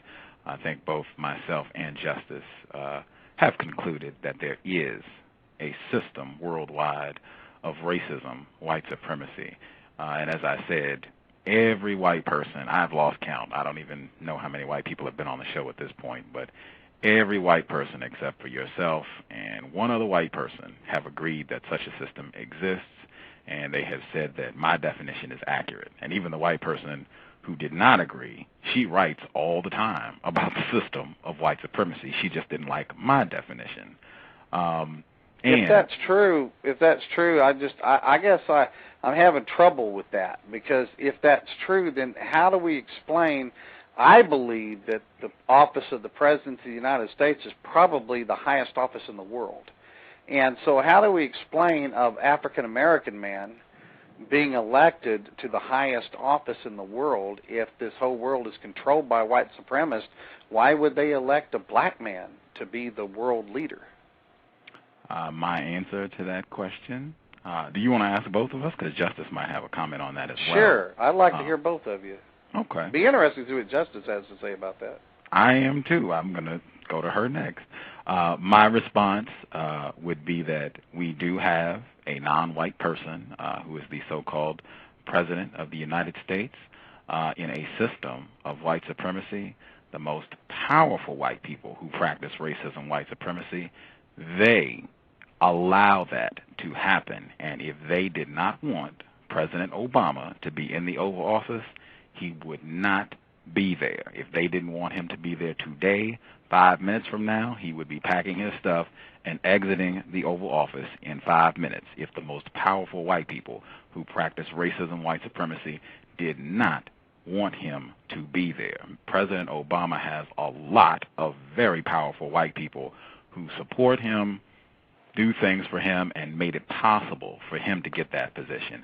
That would be my response. There are tons of non-white people who are so-called presidents, so-called prime ministers, so-called leaders of many different countries all over the world. All of them have to answer to the white people who practice racism, white supremacy, just like myself, just like Justice. That would be my answer. I hope that's thorough. Justice, did you have a comment to his question about President Obama having a non-white person being president in a system of white supremacy? No. Oh, okay. Well, I do have something. All the white people that have been on the show, they have taught me that every white person is a white supremacist. That is what the white people taught me. Every single white person that has been on the show. Wow, that's very sad if they're teaching that, because I certainly don't believe.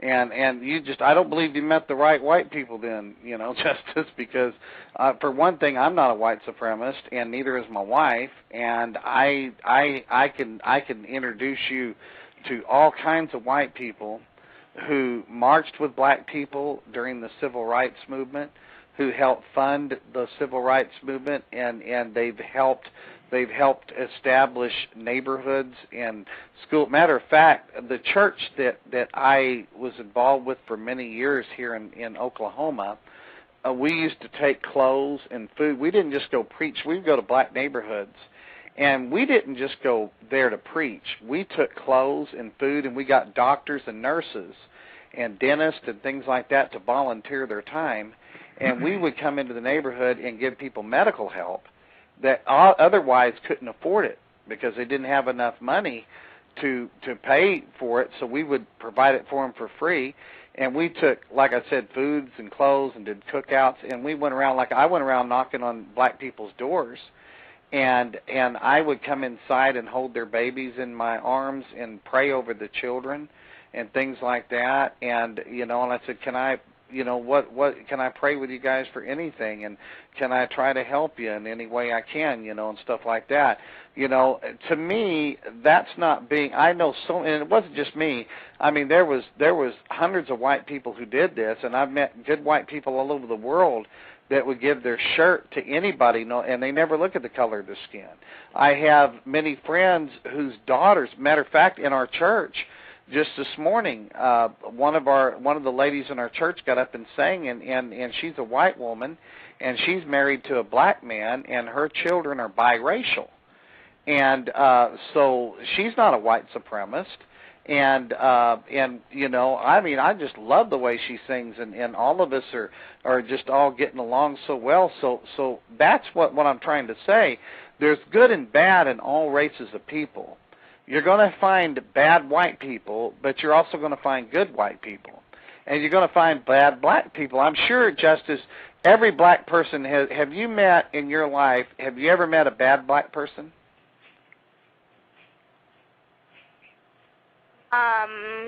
No. Oh, you haven't? Okay. Well, someday you're liable to find a person who might be bad, okay? And what you'll learn is that there's good and bad. There are bad black people and good black people, and there's also bad white people and good white people. And that's why Dr. Martin Luther King, what did you think of Dr. Martin Luther King, Justice? Did you think he was a good man? Yes. Okay. Do you know Dr. King was one of my heroes? And I love and admire what the man said. And Dr. King said that he had a dream that one day his 4 little children could grow up living in a world where they would not be judged by what they looked like or the color of their skin, but instead by the way they acted or the content of their character. And so that's why we should judge somebody is not the way they look or what race they are. We should judge someone by the way they treat other people. I think where the difference, the discrepancy is coming is because that wouldn't exactly be the most logical thing to tell a non-white person if we're in a system of white supremacy, and you have concluded that that's not the case. Justice and I have concluded that it is the case. So we have a very different way of evaluating the environment in which we live. Well, let me be a little bit more clear. Okay. Wait a minute. Hold on one second, because I wanted to ask you a question. You said that you know white people who, and you said you participated yourself in delivering medical supplies and assistance, constructive assistance to non-white people who needed help. You said you went to church this morning, and there's a white person who is married to a non-white person and has what you called biracial children. You know, white people that aided in the civil rights movement and provided money to help non-white people who were working against racism.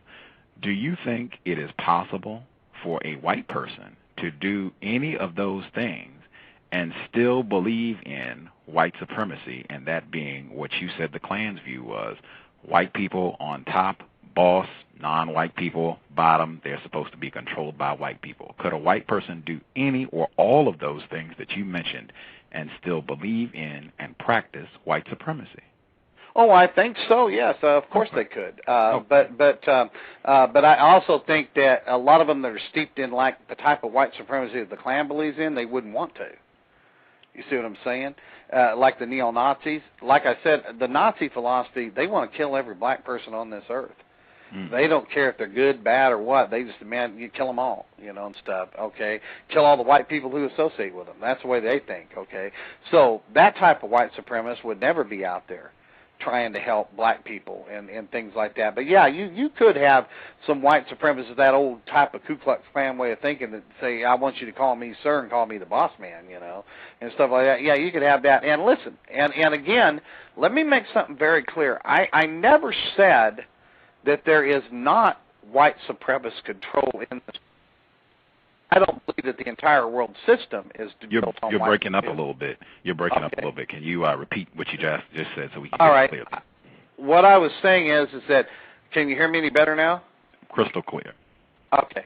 What I was saying is I never said that I never said that there was no white supremacist control in this world. Okay, I never said that. I said that I don't believe that the entire world system is a white supremacist world system. I think what you're looking at, it's the haves and the have-nots. I think what it is, it's not so much of a race thing, although a lot of them happen to be white.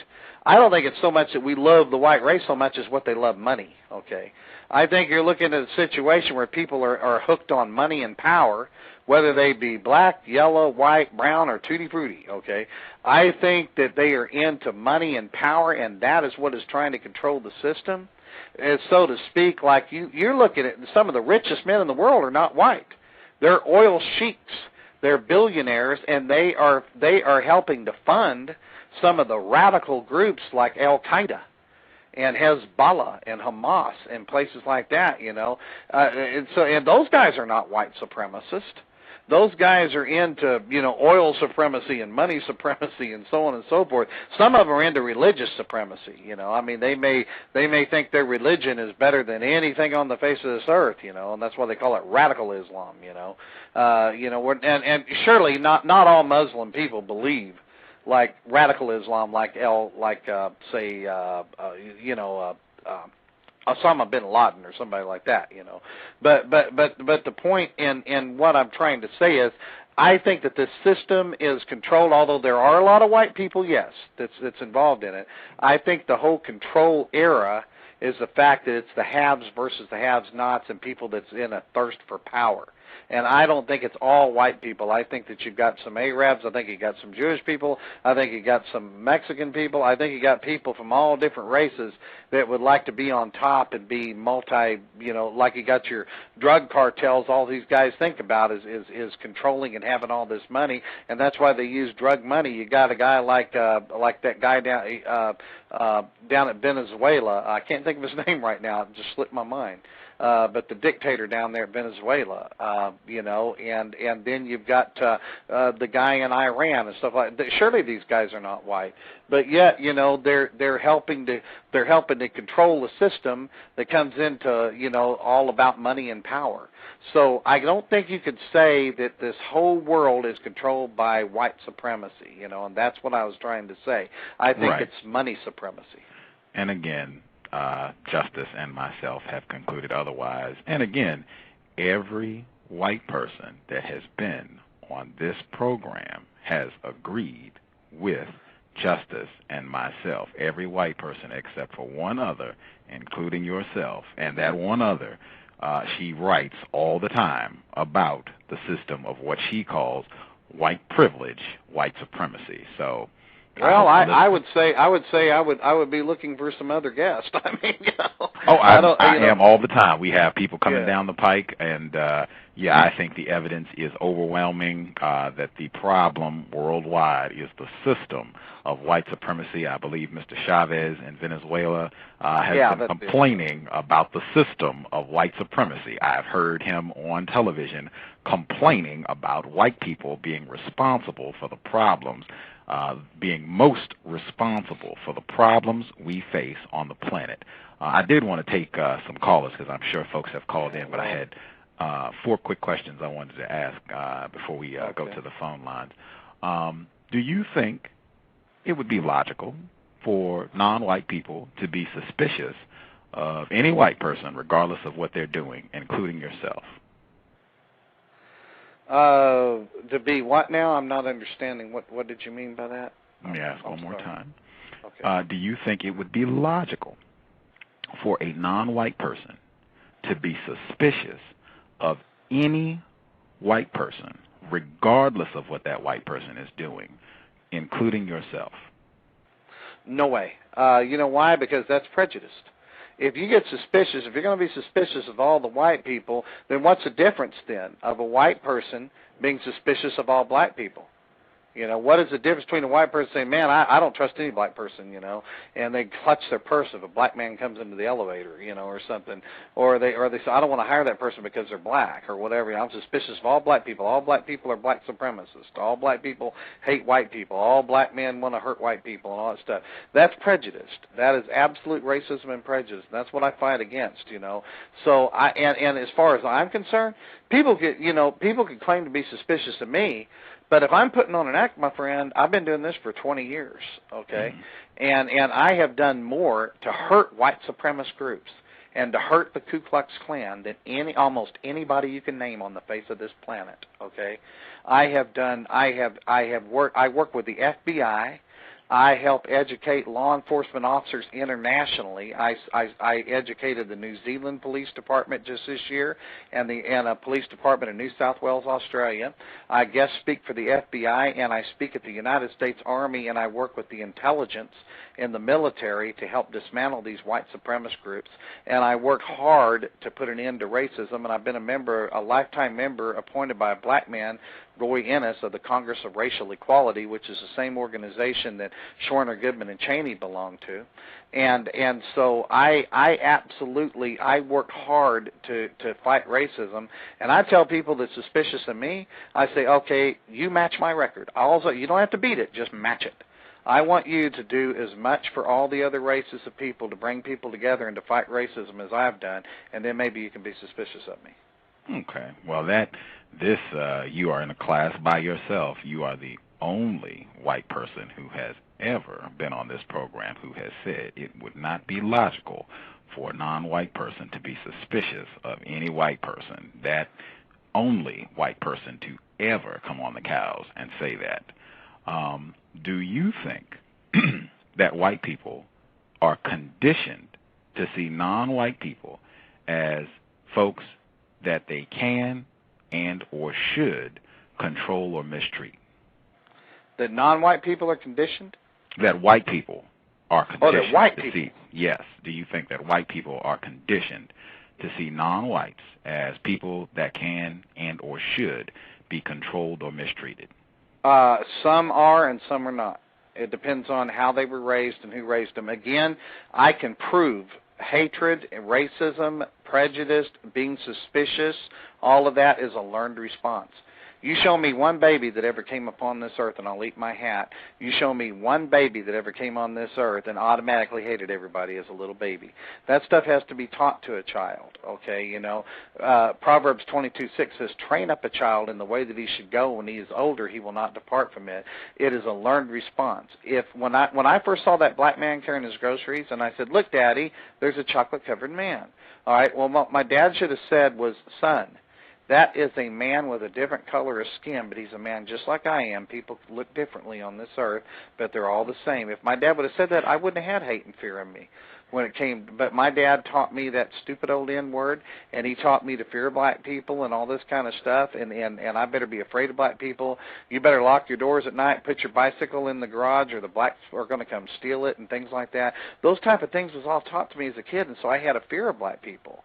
And again, Dr. Martin Luther King, he nailed it, man, when he sat there and said, men hate one another because they fear one another, because they do not know one another, and they do not know one another because they are separated.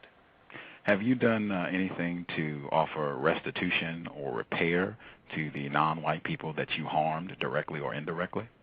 I think that I have made up, I think I have absolutely, I can never go back. And, you know, and see, some people I didn't even know. How would I find a lot of the people, you know? I mean, you know, some people I don't even know. But I think is the great late Reverend Wade Watts, who was a black man who believed in me.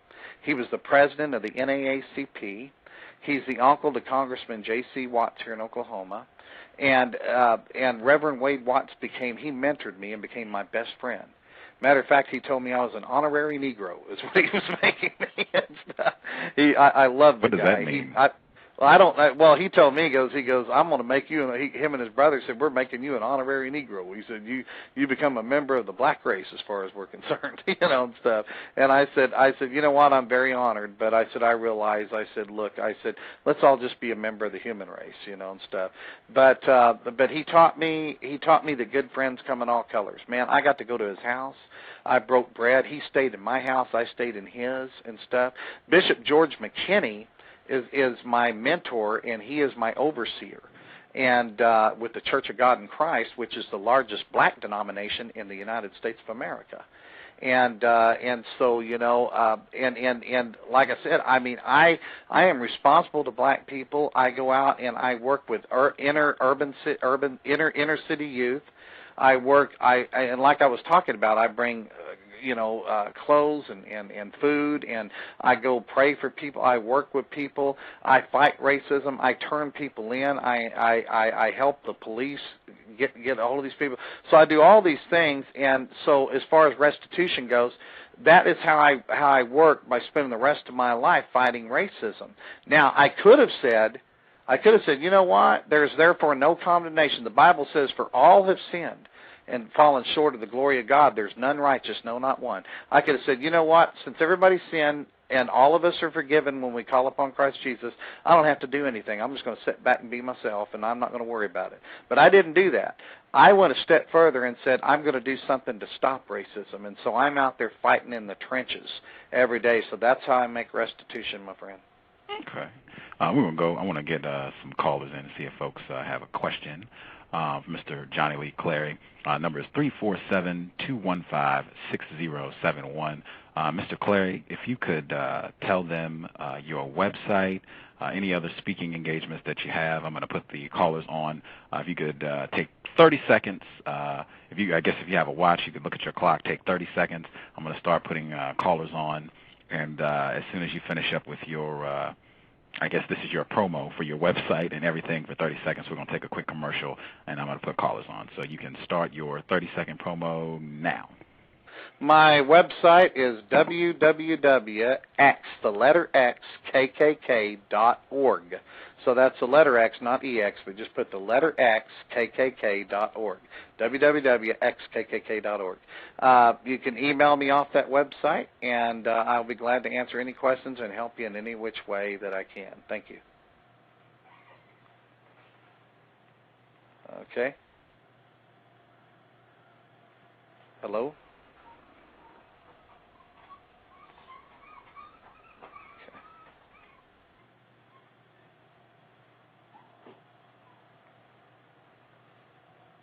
Hello?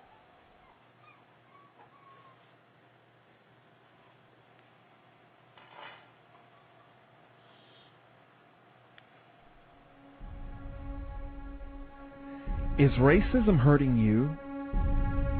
On issues of race, are you unable to speak, think, and act with clarity and confidence? Are you tired of laughing when nothing is funny, smiling when you are not happy, agreeing when you really disagree?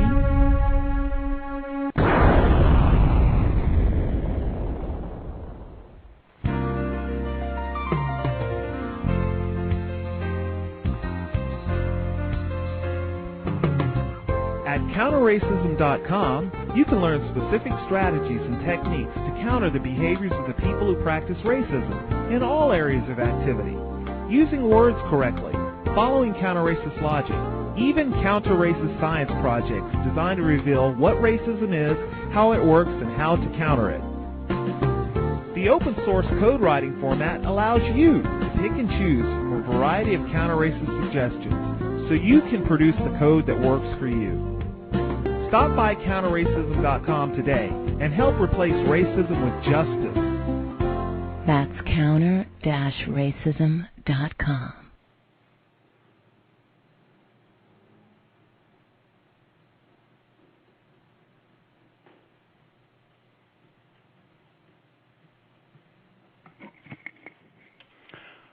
Caller at 111, are you there?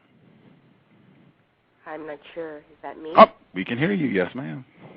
Excellent. I want to thank you, Gus, and Justice, and Johnny for giving us this opportunity to learn more about race and racism. And that is my question. He has been referencing, I'm sorry, Johnny, you have been referencing the word or the term white people several times throughout the show. And I frequently come into contact with people who seem to be unsure whether or not they are or are not white people. So I was wondering if you could give us what you believe to be the requirements for other white people to accept other persons as white people.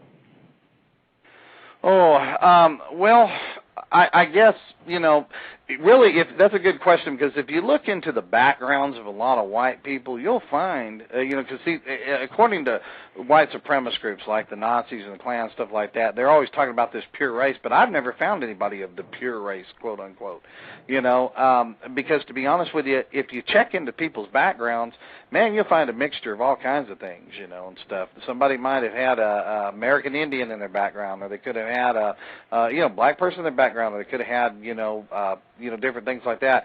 So, but I think what they're really basically, white, when people say white in terms of white and black, I just think basically if you just look at someone and what they identify themselves as. If someone says, well, I identify myself as a black person, okay, fine. Or if they say, well, I identify myself as a white person, fine. What do they look like? What do they most resemble? And what do they identify themselves as? I guess that's the only way really to define someone of a race or a culture. Yeah, I guess that's confusing to me. I guess that from what I have experienced, that would be confusing to these same people who aren't sure whether or not they function as or would be recognized as white by other white people, because I guess they know what they look like. They look in the mirror all the time, and they still aren't sure themselves, at least as they express it to me, whether or not they are accepted as white by other white people. So is there something else besides what they look like? Because there are a whole lot of people in the part of the world where I live, in Southern California, but not just people who classify themselves as Hispanic, but I have met recently people who say they come from Turkey, Yesterday I was sitting in a restaurant, and there was actually a mother, a father, and two offspring. The mother, I think most people would clearly say, was a white female. The father, I think most people would clearly say, is a non-white male, a black male. The offspring, who were between the ages of, say, 10 and 14, one was male, who he seemed more confident and didn't seem to be as unsure of himself.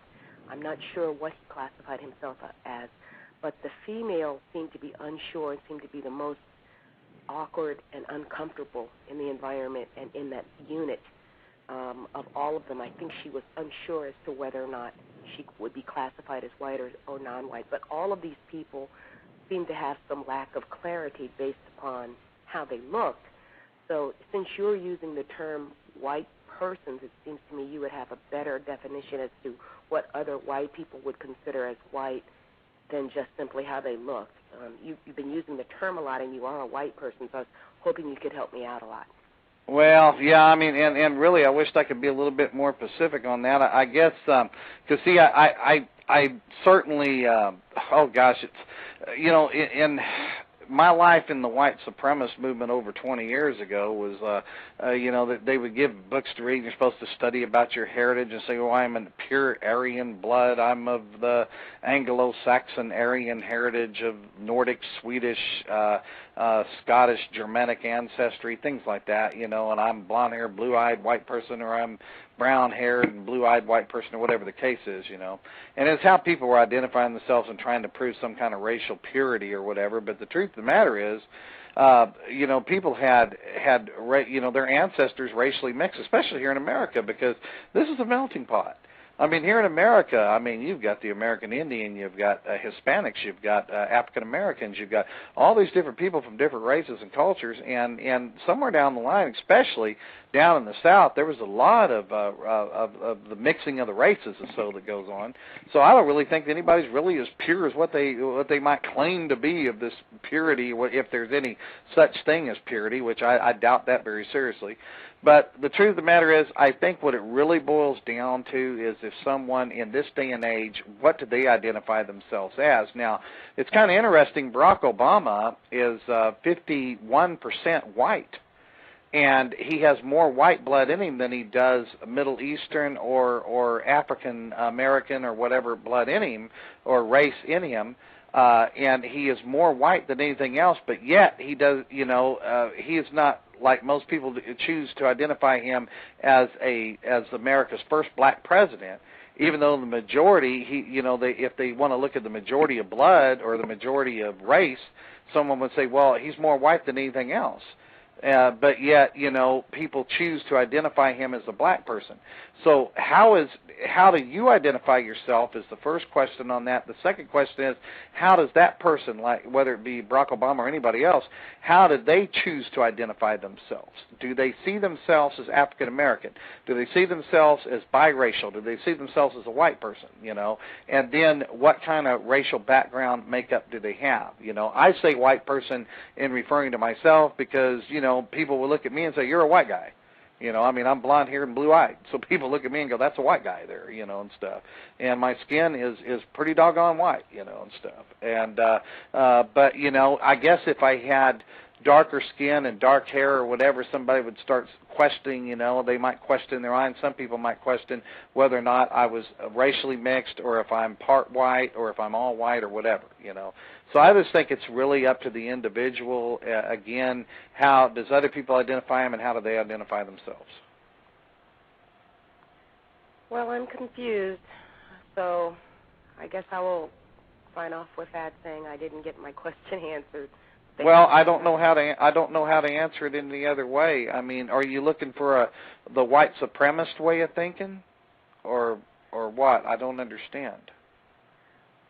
Well, if you use the term white person, I would guess that you would have a definition for that, and I would assume that that would be shared with other people.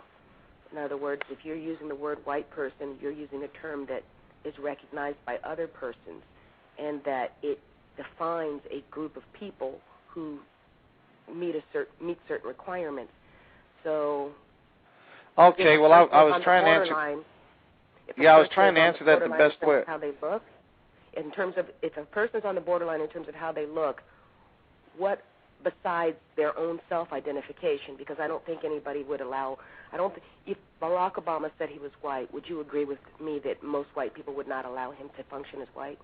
Well, yeah, I would agree with that. Yes, you know, I think especially down south. I mean, and a lot of the racist or anybody, whether it's the North or the South, really. I mean, but I think a lot of white people wherever they're at, they wouldn't never see him as a white person. You know, I think, and a lot of black people, if he starts saying I'm a white man, I'm not a black man, I think a lot of black people would be very upset with that, and they would say, hey, you're selling out our race or whatever. What do you mean you're white? You know, you're black, and stuff. And I think either which way, I think he would have enemies on both sides of the coin if he ever did try to identify himself as a white person. I think really it would be what do you look like, and what does the majority of the people see you as? I guess that's what the best way to answer that is. Does most people see you as a white person? Are you considered up to society standards as a white person? I think society standards would look at a white person as how light is their skin. Do when people look at them, do they automatically say there's a white person? Or do they look at that person and say there's a mixed race person or there's a black person? It depends on how society deems them too, quite a bit. I don't know any other way to answer that other than that. Now, when you say society, I want to get more precise with that, because if you red, yellow, black, white, and brown, anybody. Okay, so if both black, brown, and yellow people said that Barack Obama, meaning non-white people who clearly were not white people, if most of them said, we say, and let's say even where I live in California, where the majority of people here are non-white, if the majority of people here who are non-white said Barack Obama is a white person, could Barack Obama be allowed to function as a white person here in California? Or is it really determined by the white people here? Oh, I don't know who it would be determined by, to be honest with you. I don't know. I just think it would be determined by, how people identify him and how he chooses to identify himself. Okay, so this will be my final follow-up question, because I know there are other people who want to ask questions. So are you saying that if most non-white people here, if most non-white people in the world said that Barack Obama was a white person, he would be a white person? That's a yes. No, I'm not saying that at all. I'm saying that how does it's based on two things. How does he identify himself, and how does everyone else identify him? It's got to be a balance between the two of them, I suppose. Yeah. See, I since I said that was my last question, I will make it my last question. Thank you for allowing me to ask the question. 443, do you have a question? Yes, I do have a question. Speak up real loud for us. Okay, I'm wondering about the Ku Klux Klan being considered a terrorist organization. I'm wondering, does that still apply today, that the Ku Klux Klan is a terrorist group? Oh, I sure hope so. But see, this is what I'm trying to work toward. I am one of the ones that's working hard to get it classified as a terrorist organization, and that's what I'm doing my work with the FBI. And of course, the FBI does see them as a terrorist organization, but right now they can't classify them. They cannot be classified officially as a terrorist organization because, unfortunately, they're still considered they're considered a legal organization in America. It's the acts that they do. It's like rhetoric is one thing, okay, but when they actually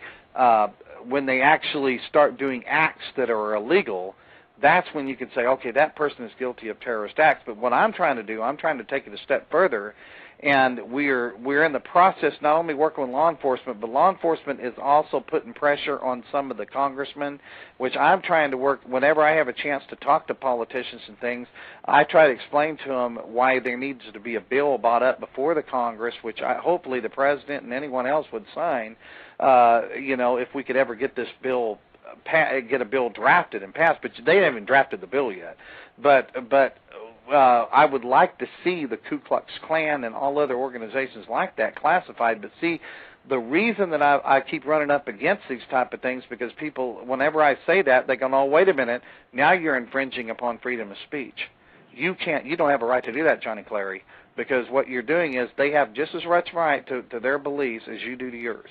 And if you're going to call them a terrorist, then that is wrong because you're being prejudiced." I go, "No, wait a minute. I'm basing this upon the whole history of the Ku Klux Klan. I mean, the murder of Garner Goodman and Cheney and Viola Luzio and Medgar Evers and all these kind of people that's been murdered, and Martin Luther King and everybody else has been murdered at the hands of racists and things like that. I mean, my gosh almighty, I mean, how much does an organization have to do before they're classified as a terrorist organization? And there's more than enough evidence to prove that the Klan is a terrorist organization. But for some reason, we're running into roadblocks, and that's what we're fighting against right now.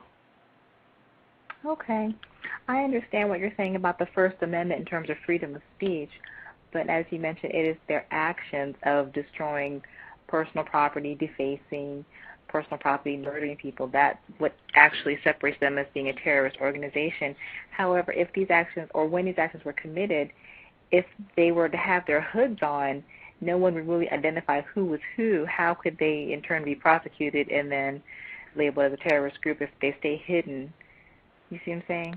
Right. Well, that's where it always comes in handy. The FBI has enough. They have enough action to where they put informants inside of these organizations and things, because eventually someone's going to talk. There's the old saying, when you go out and commit a crime, one's company, two's a crowd, okay? Anytime you have more than one person involved in committing a crime, chances are somebody just might talk if you put forth the right deals, the right, even including money or including leniency and sentencing or immunity or something like that, and you get somebody to talk, because eventually someone's going to open their mouth if you got more than one person involved. I don't care if they're underneath those sheets or hood or not. And that's why the Ku Klux Klan they've been exposed for many crimes that they've done, because the law enforcement was smart enough to have somebody on the inside that was infiltrating them. Okay. Thank you very much for answering. You're sure welcome. Before we wrap up, Justice, do you have some more questions you would like to ask Mr. Johnny Lee Clary? Yes, I do. Go right ahead. Okay.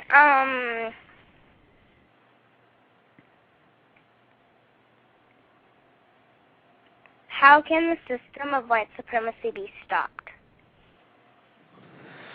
Well, I suppose the answer to that would be for people to stop judging someone by what they see on the outside, and start looking at how they act and judge them by give somebody a fair shake. And I think one of the ways that we can eliminate any type of white supremacy system or any other type of system that could be in place is to let our children play together. I think that it's not enough to come together. Like I see sometimes, there was a group called Promise Keepers, and they gathered in Oklahoma in a football stadium, and there was red, yellow, black, white, and brown men, and they all held hands and said, "We just tore down the walls of racism." And I laughed at that. And I said, "How stupid is that?" I said, "You know what's going to happen? When that meeting's over, the whites are going to go back to their homes and their neighborhoods. The blacks are going to go back to their neighborhoods and their homes, and so on and so forth. If you want to get rid of true white supremacy, black supremacy, whatever, any type of racism, what we have to do is we start out as young as possible, like it was taught to me as a little kid to hate people. We need to teach children love and respect for all other races, and one of the best ways we can do that is to let the children play together. We need to invite people of other races to our homes. When we watch a ball game or have a barbecue, make sure that it's a mixture of different colors that you have in your home, and let people see at the youngest age possible, starting with the children, that good friends come in all colors, and that there should be no difference. We just might look. Thank God we all don't look alike on this earth, because if we did, it would be a very boring place. So we start off at the youngest age possible and teach that good friends come in all colors, and we can defeat this system called white supremacy, black supremacy, brown supremacy, red supremacy, or whatever. Okay. And when you were talking about bad and good, what do you mean by good and bad? People that know, well, first of all, respect and disrespect. People who bully other people and who are disrespectful to other people, who steal from other people, who infringe upon other people's rights, that's bad, okay? And who try to hurt other people. But people who respect other people, who respect their property, who respect their right to raise their family and live anywhere that they want to and hold down any job that they want to hold down, and treat people with the same respect. It's kind of like the golden rule: do unto others as you would want others to do unto you. I think right there nails it right there to the board. Okay. And I would like to have a comment about the show. This was a good show. And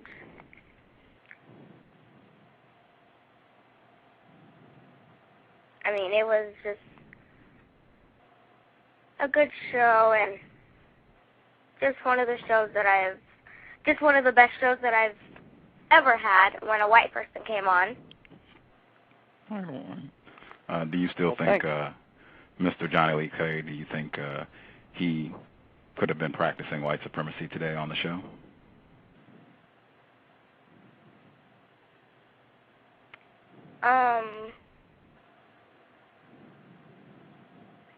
I don't know. Okay. I mean, it's very confusing for me right now. Hey, can I ask a question to you, Gus? Do you think I was practicing white supremacy on the show today? Yes. You do? I think, okay. Yes. Do you think I'm a racist? Probably. Well, you said you used to be, and you admitted to having participated in a white supremacist organization. You said you used to be a white supremacist. I suspect that you probably continue to practice white supremacy in a much different manner. I think telling or saying that it does not make sense for a non-white person to be suspicious of any white person under the system of white supremacy, and not only that, you said that that was prejudice. I think that right there, in my view, is an act of racism, white supremacy. Okay, so is it an act of racism if I say that white people have every right to be suspicious of black people? Would you say, boy, that's racist right there? Would you say that? I mean, really, in a system of white supremacy, I think the white person who was on the program last week, unless that white person is going out of his way to dismantle and disrupt the system of white supremacy, and even in doing that, they're still practicing white supremacy. As long as the system of white supremacy exists, I would think that, regardless of what you're doing. So you wouldn't really get off. So it's okay then. It's okay for blacks to feel that way about white, but it's not okay for whites to feel that way. Again, and this goes back to the question, the key difference is system of white supremacy. If we are in a system of white supremacy, all of our thoughts, speech, and action would have to be reflective of that. For non-white people who are in a subordinate position, a lot less power than white people, hey, yeah, you have every right to be suspicious of a white person. We are in a system that is set up for white people to be hostile and to mistreat you. Period. It's very different. So it doesn't matter what all I'm doing today to fight the Klan, and that I'm targeted by the Ku Klux Klan, and that I'm targeted by white supremacist groups, and that I'm working with the FBI and the police, and I'm doing all I can to bring the races together. That doesn't matter. I'm still a racist. I didn't say that you were a racist. I said that I suspect that you probably are practicing racism. All of those things, and that's exactly why I asked you before, could a white person do all of the things that you're doing and still practice white supremacy? And you said yes. I feel of course they could if they wanted to, but why would they? To maintain the system of white supremacy. You said yourself, Mr. David Duke, he appealed to a lot of people. He changed the image of the Klan. I have heard white people say they don't necessarily like the way that the Ku Klux Klan and other white people practice racism, white supremacy. Not that they don't share their values. They just don't like the way that they practice racism, white supremacy. I think there are a lot of white people who fully endorse white domination of non-white people. They just don't like the way that the Klan practices. There are. Now, you're right there. That's true, okay? But there's also, you can say the same thing, because not every black person that I've met in my life agrees with Louis Farrakhan either, you know, and agrees that all white people are the devil, that all white people should be eliminated from society, you know, and stuff. So I mean, you're going to have the same thing. You're going to have good and bad in all races of people. But I think what it all boils down to is if we can ever get beyond this and live that dream of Dr. King. What is this? You said get beyond this. What do you mean when you say get beyond all this prejudice and racism and people mistrusting and things like if we can get to the area that Dr. King advocated, that black children, white children, Protestants and Catholics and Jews and Gentiles could one day come together and say we are truly free at last, we're truly brothers and sisters, then my gosh, then we can finally get beyond it. We got to keep chipping away at the walls of racism. People believe they can choose to believe I'm a white supremacist and that I don't really like black people. They can say all that kind of stuff all they want to, but all I know is my record speaks for itself. I'm out there working hard and I'm chipping away and I'm doing something to end racism. People can have their opinions about me all they want to, but when they can match my record, then then we can talk. But I mean, until they can match my record, I'm going to continue to do what I can to tear down that wall of racism. They kept chipping away at that. That's my whole life. So. Outstanding. I've just taken the position that we should hand out the awards and applause after that wall has been chipped and broken down completely, and we have replaced the system of white supremacy with justice. Then I'll hand out my trophies and applause. Well, I'm not going to get no trophy until I get to heaven anyway. Well, hey, outstanding. If you could tell our listeners your website and any other information about upcoming events that you're going to be doing, your tour, and if you could tell us which 3 presidents were members of the Klan, that would be helpful. 3 presidents that were members of the Klan was Woodrow Wilson, Calvin Coolidge, and Warren G. Harding. And even Harry S. Truman had a 6-month membership in the Ku Klux Klan, and then he resigned it and said he joined it for all the wrong reasons and claimed that he didn't, he had no idea that it was what it was. Okay, so actually you could say 4 presidents belonged to the Klan, but 3 never renounced their memberships. Also, a Supreme Court justice by the name of Hugo Black also belonged to the Ku Klux Klan, card-carrying member. Wow. My website is www.xkkk.org, and anybody can email me any questions they have. I'm glad to try to answer them.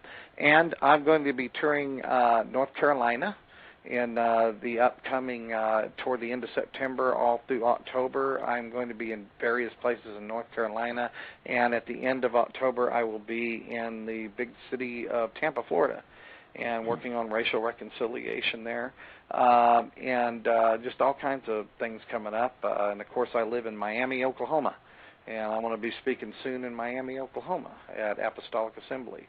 And so there's just all kinds of things I'm doing. I'll be going to Australia after the first of the year and then back here to America. I will also be appearing in San Diego in the next couple of months in San Diego, California, at a very large black church. And so I'm working hard to get this message out in different communities, different cities all across the world. And I certainly appreciate you having me on your program. I know we didn't agree on some things. Some things I think we did, and I think it's a start. And I appreciate the opportunity and the time that you gave me on your show today. We thank you for joining us, sir. Can you give us our listeners the website one more time in case they were slow? That's www.xkkk.org. X is an X-ray. Just xkkk.org. Outstanding. We didn't agree on everything, but I learned some things today. I think our listeners did as well, and I'm definitely thankful that you took your time out of your Sunday and your busy schedule to come and chat with us here on The Cows. Mr. Johnny Lee Clary, thank you for speaking with us today, sir. Well, thank you. And like I said, I mean, I may not agree with everything, but I respect your right to say it, and I appreciate you having me as a guest. Likewise. Thank you so much, sir, and I wish you the best on your speaking tour. Continue your work against the system of white supremacy. All right, and thank you, and I enjoyed talking to Justin, too. Thank you, Justice, for hanging out as well. I'm sorry. No problem. All right, Okay, thank bye. you. Mm-hmm. Bye-bye. Bye. Bye-bye. Bye. Wow, very interesting interview. Lots of very interesting things to say. Again, check out his website, xkkk.org, Mr. Johnny Lee Clary. His email address is there. If you have questions and you didn't get an opportunity to call in to ask him yourself, you can shoot him an email, and I'm pretty certain he'll get back in touch with you. He responded to my email the day I sent it out. Do you have any thoughts on the program today, Justice? You said you were confused a little bit. No. No thoughts. Are you still confused about some of the things that you heard? Yes. What things are you confused about? I'm confused about how, what you said earlier about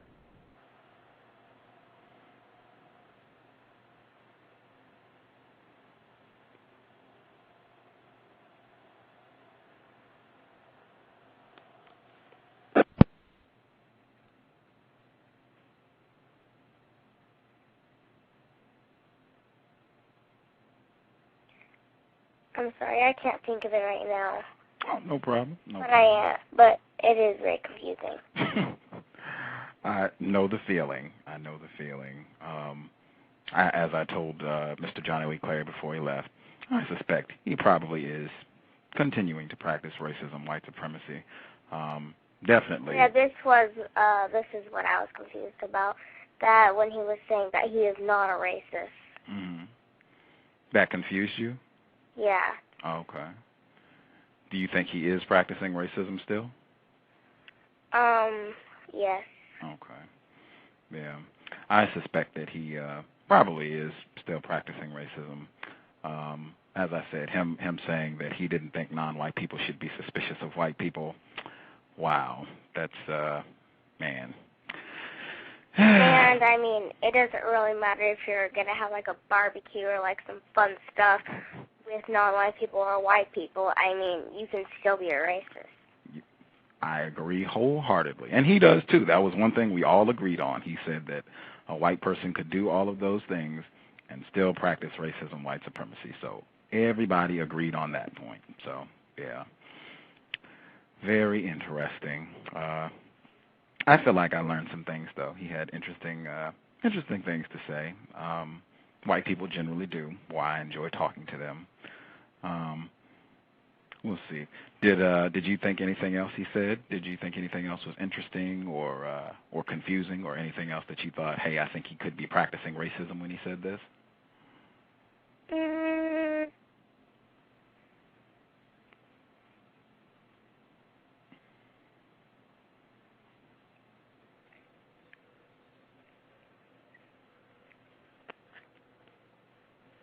No. I can't think of it right now. Okey-dokey. Well, I enjoyed today's program. Definitely want to thank everyone for tuning in and checking out another episode of The Cows. Oh, my gosh, I forgot. Did you want to share your email address so people could send you comments or any feedback if they want to contact you directly, Justice?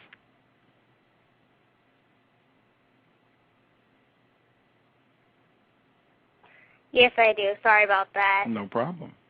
Okay, my email address is justice.asap@yahoo.com. Outstanding. Justice.asap@yahoo.com. Is that it? Yes. Okay.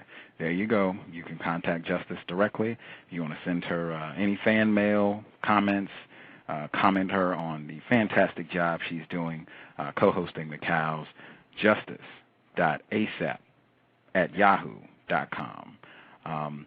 We will be back. I think our next show is a week from tomorrow. We'll have Matthew Jacobson. He is a white person. He wrote a book about how different white people have got accepted to being on the white team. He'll be here on Monday, September 15th at 8 o'clock p.m. Eastern, 5 o'clock p.m. Pacific. That's our time, Justice. That should be a fun show. Other than that, another, I think, or I hope, constructive episode of The Cows. If you're listening to this on Sunday, September 6th, Dr. Frances Cress Welsing will be on Blog Talk Radio in about 40 minutes. She'll be, the website you can go to is blogtalkradio.com/the remix. If you put that in, should take you to the website, and you'll see the episode for today. Dr. Frances Cress Welsing, she'll be on at 7 p.m. Eastern, 4 p.m. Pacific. And again, the URL for that show is blogtalkradio.com/the remix. I believe that's the site. If that's too much, you can just do a search for Dr. Frances Cress Welsing's name at Blog Talk Radio and look in the far right corner, and you should see today's episode. It should be one of the shows that's coming up in orange, but it should be today, 7 p.m. Eastern, 4 p.m. Pacific, Dr. Frances Cress Welsing, if you want to continue your counter-racist programming. Again, please join the Facebook group. Click the link, join the group. That would be most helpful. I want to thank Back of the Bus for his assistance in different books. Lots of constructive help. You can check his blog, nonwhitealliance.wordpress.com. Thanks to Non-Mighty Wick, constructive assistance with the Cows as well. Justice, anything you would like to say before we close out another episode of The Cows? No. Outstanding. You did a fabulous job today. Excellent job asking questions and stepping up and saying when you felt like the white person was practicing white supremacy. That is outstanding work. You did a fantastic job on the show today. Okay. Right on. Justice, Gus T. Renegade, the context of white supremacy. Hopefully this has been helpful in replacing white supremacy with justice immediately. We will be back soon. Thank you for listening. And, continue the effort to counter racism. We'll talk to you at some point soon. Signing off.